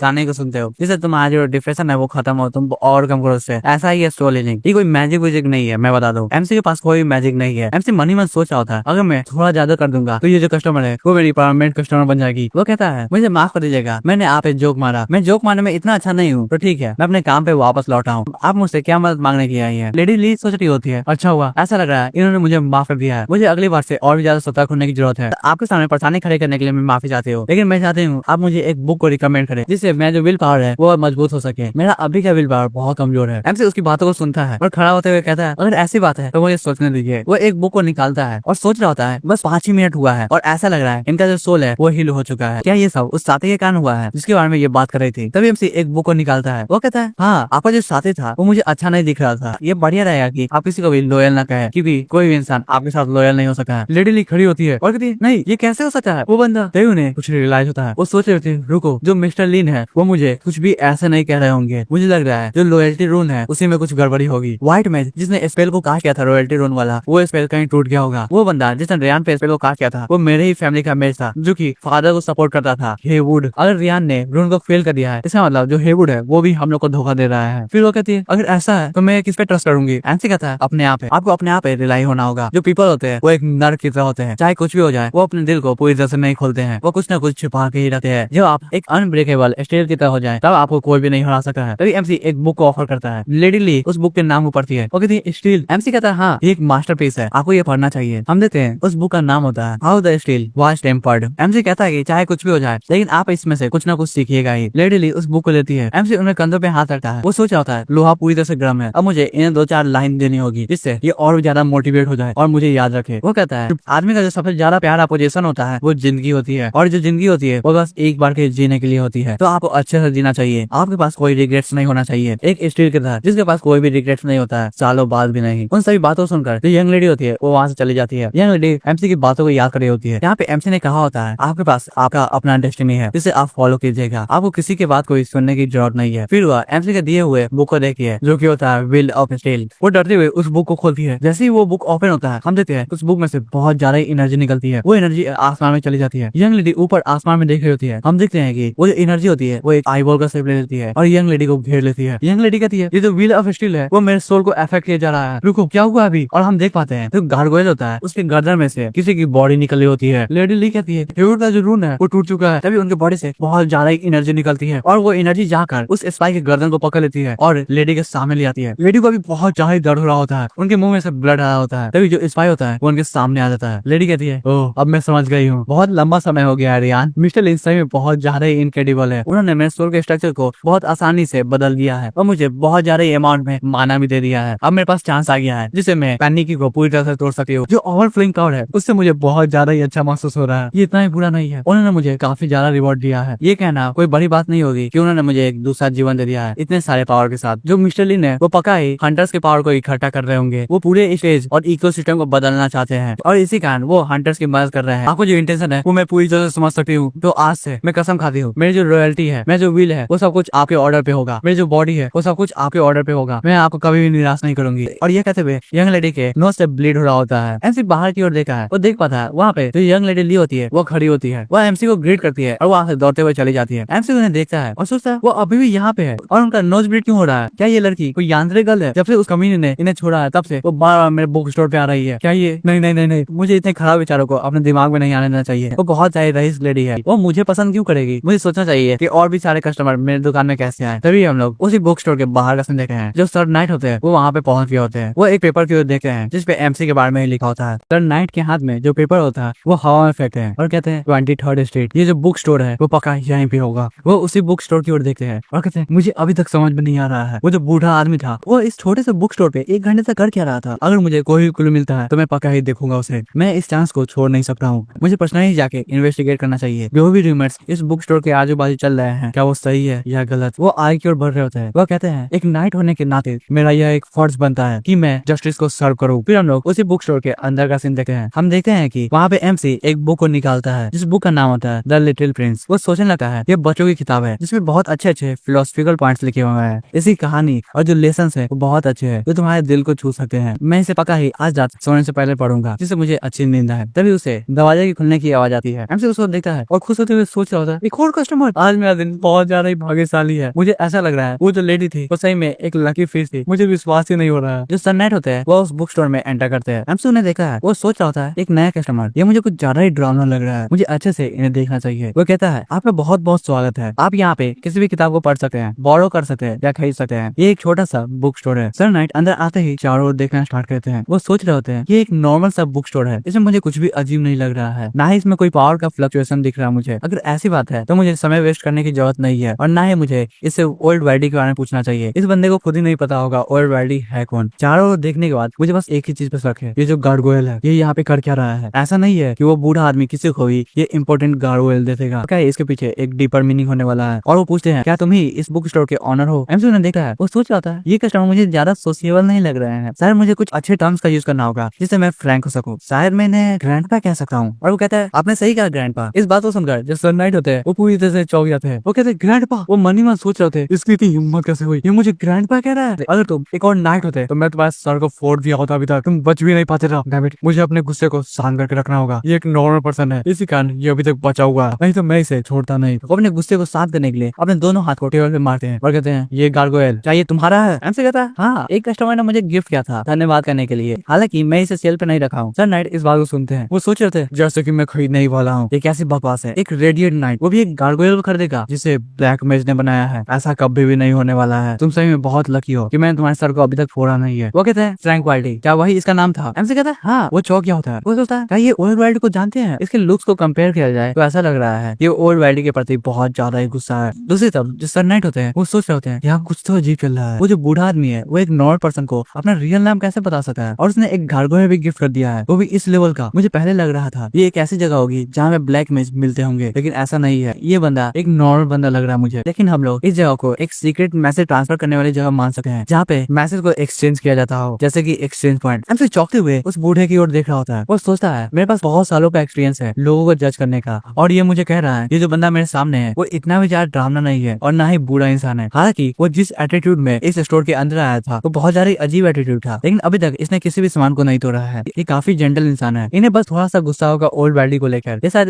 वे दोनों एक पुराने दोस्त होंगे। फिर वो कहता है ग्रैंडपा क्या मिस्टर वाइल्डी आपके पुराने दोस्त है। इस बात को सुनकर जो सर नाइट होते हैं वो बहुत ज्यादा ही अजीब सा चेहरा बना देते हैं। वो कहता है दोस्त, हाँ तुम थोड़ा सा कह सकते हो, ओल्ड वाइल्डी मेरा कॉमरेड था, मैं उसे बहुत सालों से जानता हूँ। तुम यही कह सकते हो हम दोनों ने एक साथ खून बहाया है और पसीने भी। हालांकि 2 साल पहले हम दोनों के बीच में झगड़ा हो गया था, तब से मैंने उसके बारे में कुछ भी नहीं सुना है। वो मन ही मन सोच रहे होते हैं अगर मुझे वो बूढ़ा एक कॉर्नर मिल जाए तो मैं उसके पूरे हड्डियों को तोड़ दूंगा, उसके मांसों को मैं निचोड़ दूंगा, मैं उसे थोड़ा भी नहीं छोड़ने वाला हूँ। हालांकि ये सेम काम मैंने 2 साल पहले भी किया है, लेकिन पता नहीं वो बंदा कैसे बच के निकल गया, मुझे अभी तक समझ में नहीं आ रहा है वो मौत से कैसे बच गया। दूसरी तरफ एमसी सोच रहा होता है ओह जैसा कि मैंने सोचा ही था, ये दोनों जिगरी दोस्त है, इनकी कहानी ने मेरे दिल को छू लिया, मुझे विश्वास नहीं हो रहा। वो कहता है ओ अब मैं समझा, अब इसमें कोई चौंकने की बात नहीं है, आपने देखते ही पहचान लिया ये गिफ्ट मुझे ओल्ड वाइल्डी ने दिया था। आप दोनों की जो दोस्ती है वो बहुत गहरी होगी, मैं कह सकता हूँ जब ओल्ड वाइल्डी इस बात को सुनेंगे तो वो भी खुश हो जाएंगे। सर नाइट कहते हैं हाँ मैं भी आशा करता हूँ, हालांकि मैंने उसे बहुत सालों से नहीं देखा है, क्या तुम्हारे पास उसका कॉन्टेक्ट एड्रेस है, अगर तुम मुझे बता दोगे तो मैं पर्सनली उससे मिलने चला जाऊंगा। एमसी कहता है अनफॉर्चुनेटली मेरे पास उनका एड्रेस नहीं है, अगर होता तो मैं आपको बता देता था। वो चाय को एक कप में डालना होता है। वो कहता है मिस्टर वाइल्डी ने मेरे से एक बुक को बोरो किया है और वो कुछ ही दिनों में उस बुक को लौट आने वाले हैं, मैं उन्हें पक्का कर दूंगा जब वो वापस लौटेंगे, तो क्या आप बैठ के आराम कीजिएगा थोड़ा देर। वो चाय को ऑफर करता है और कहता है आप बुक भी पढ़ सकते हैं। सर नाइट कहते हैं आराम, क्या मैं तुम्हें इतना ज्यादा थका हुआ लग रहा हूँ। वो मन ही मन सोच रहे होते हैं ये बंदा मुझे अभी भी कस्टमर की तरह देख रहा है, हालांकि इसने म्यूटेंट को फेस किया हुआ है, ये काफी इंटरेस्टिंग पर्सन है। बहुत लंबा समय हो गया जब से कोई आदमी उसे इतना कैजुअली बात किया है, जब से मैं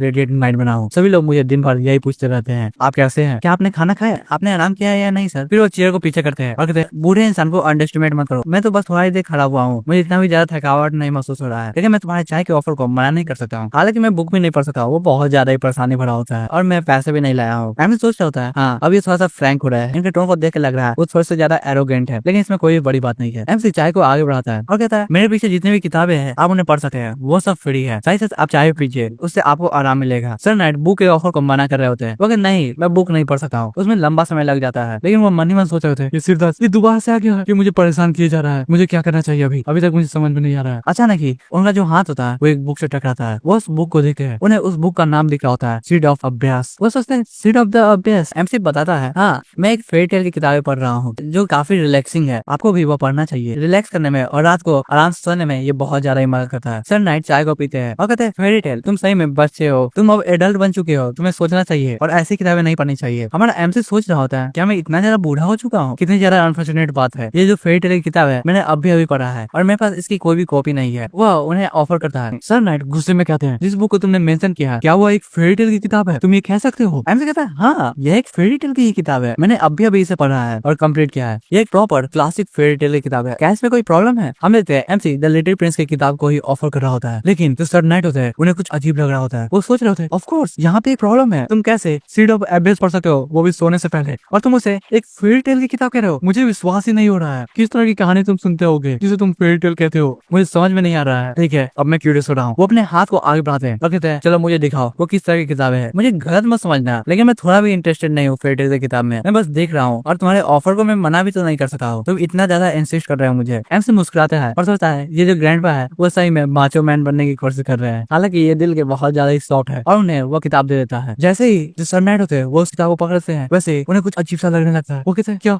ये दर्द मुझे हो रहा है ये बहुत ज्यादा ही फैमिलियर है, लेकिन अभी क्यों? क्या कैंडेला दोबारा से आ गई है अचानक से? रुको, ये बंदा मुझे बार बार सोने का समय कह रहा था, क्या इसका मतलब यही था? नहीं। और धीरे धीरे करके जो सननाइट की आंखें होती है वो बंद हो जाती है और वो नीचे जमीन पे गिर जाते हैं। नम्स उन्हें इस हालत में देख के चौंक गया होता है। वो कहता है सर आपको क्या हो गया? ग्रैंडपा क्या ठीक है? वो उनकी ओर भागता है। वो सोच रहा होता है इन्हें क्या हो गया, क्या इन्हें ठंड लग चुकी है या कोई स्ट्रोक लग गया है? वो उनके गर्दन को देखा है। वो सोचता है मुझे जल्द से इन्हें फर्स्ट एड देना चाहिए, उसके बाद किसी को मर के बुलाना चाहिए। जब वो उनकी सांसों को देखता है तो वो चौंक जाता है। वो सोच रहा है इनकी जो ब्रीथिंग है वो नॉर्मल है और हार्ट बीट भी स्टेबल है। ऐसा लग रहा है ये सो गए हैं। इनका जो पल्स रेट है वो तो मेरे से ज्यादा हेल्दी है। मैं अपने प्राइम में भी इतना ज्यादा हेल्दी पर्सन नहीं रख पाया। अब सही में इम्प्रेसिव है ग्रैंडपा। फिर वो खड़ा होता है। वो सोच रहा था लेकिन ये अचानक से बेहोश कैसे हो गए? क्या इसका रिलेशन इस बुक से हो सकता है? नहीं, ये इलॉजिकल है। द लिटिल प्रिंस का बुक क्या कर सकता है? ये एक नॉर्मल किताब है, तो मैं कोई मदद भी नहीं कर सकता हूँ। ऐसा लग रहा है ये मेरे ही स्टोर में बेहोश हो गए हैं। मैं इन्हें थोड़ा सा कंफर्टेबल करूंगा और पूछूंगा ऐसा हुआ क्या है। जब ये जग जाएंगे तब तक के लिए इन्हें यहीं पे आराम करना चाहिए।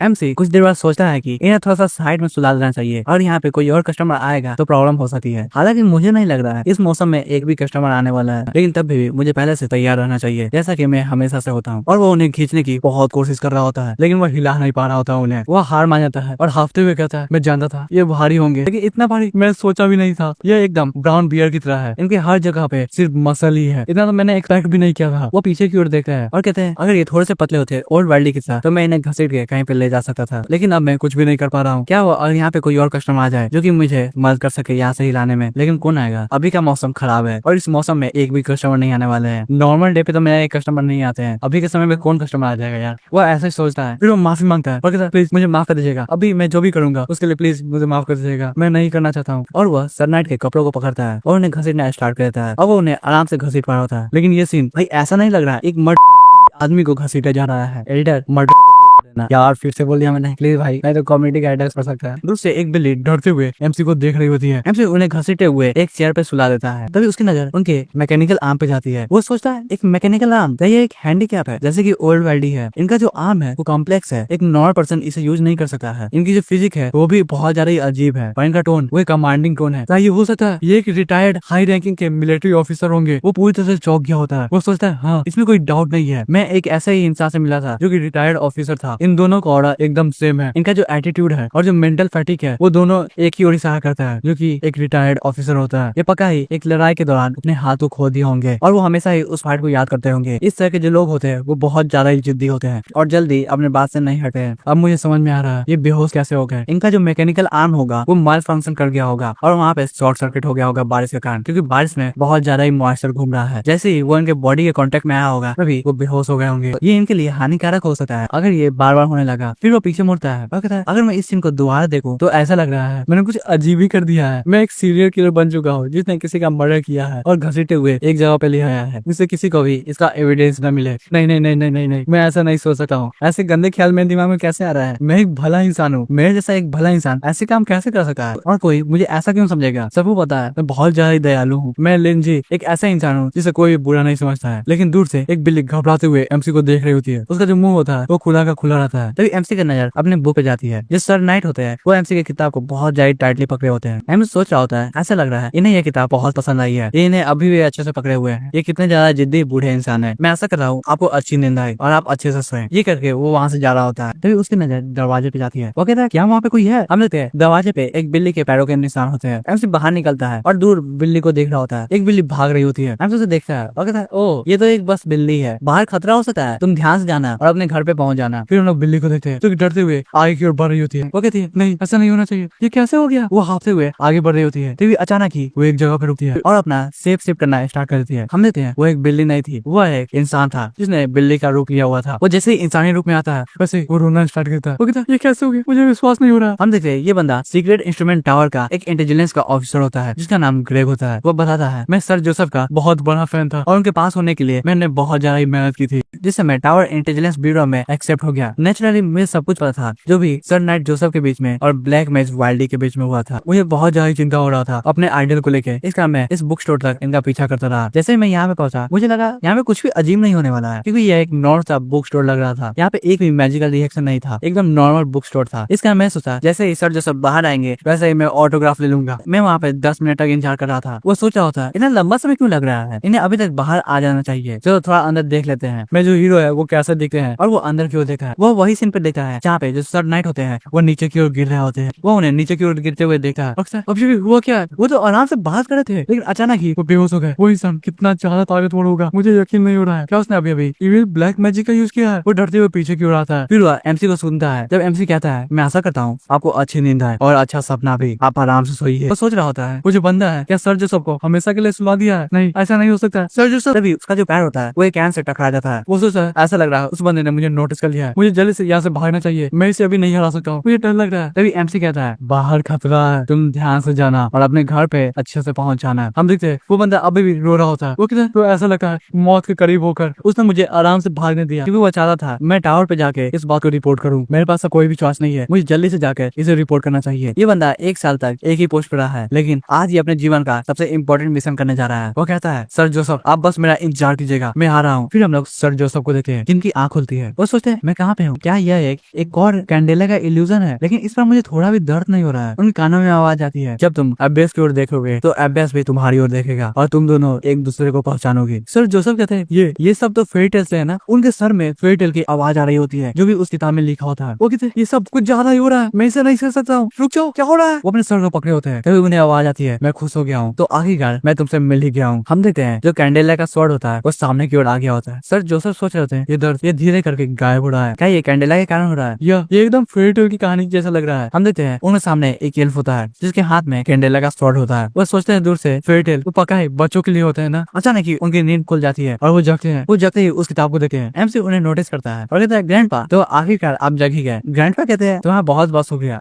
तो इसी के साथ ये पार्ट खत्म होता है। मैं आशा करता हूँ आपको ये पार्ट पसंद आया होगा। हालांकि इसके आगे जितने भी पार्ट्स आने वाले हैं भाई बहुत ज्यादा इंटरेस्टिंग होने वाला है। जो सर जोसेफ है वो भी एमसी को कुछ ज्यादा ही और पावर मानेंगे। उसके बाद जो सर जोसेफ की बेटी है वो भी यहाँ पे आने वाली है और वहाँ पे जो कहानी होने वाली है वो तो और इंटरेस्टिंग होने वाली है और बहुत ज्यादा ही मजा आने वाला है। मैं वेट नहीं कर सकता उसे एक्सप्लेन करने के लिए। तो भाई लोग आप लाइक कर दीजिए अगले पार्ट के लिए और चैनल को सब्सक्राइब कर दीजिए। साथ साथ मैं चाहता हूँ कि आप इस वीडियो को हाइप भी करें। जितने ज्यादा आप हाइप कीजिएगा उतना ज्यादा चांस रहेगा ये वीडियो और लोगों तक पहुंचेगी। अभी चैनल का हाल बहुत खराब चल रहा है, तो भाई लोग हाइप कर देना और लाइक और चैनल को सब्सक्राइब कर देना। मिलते हैं अगले वीडियो में, तब तक सायोनारा।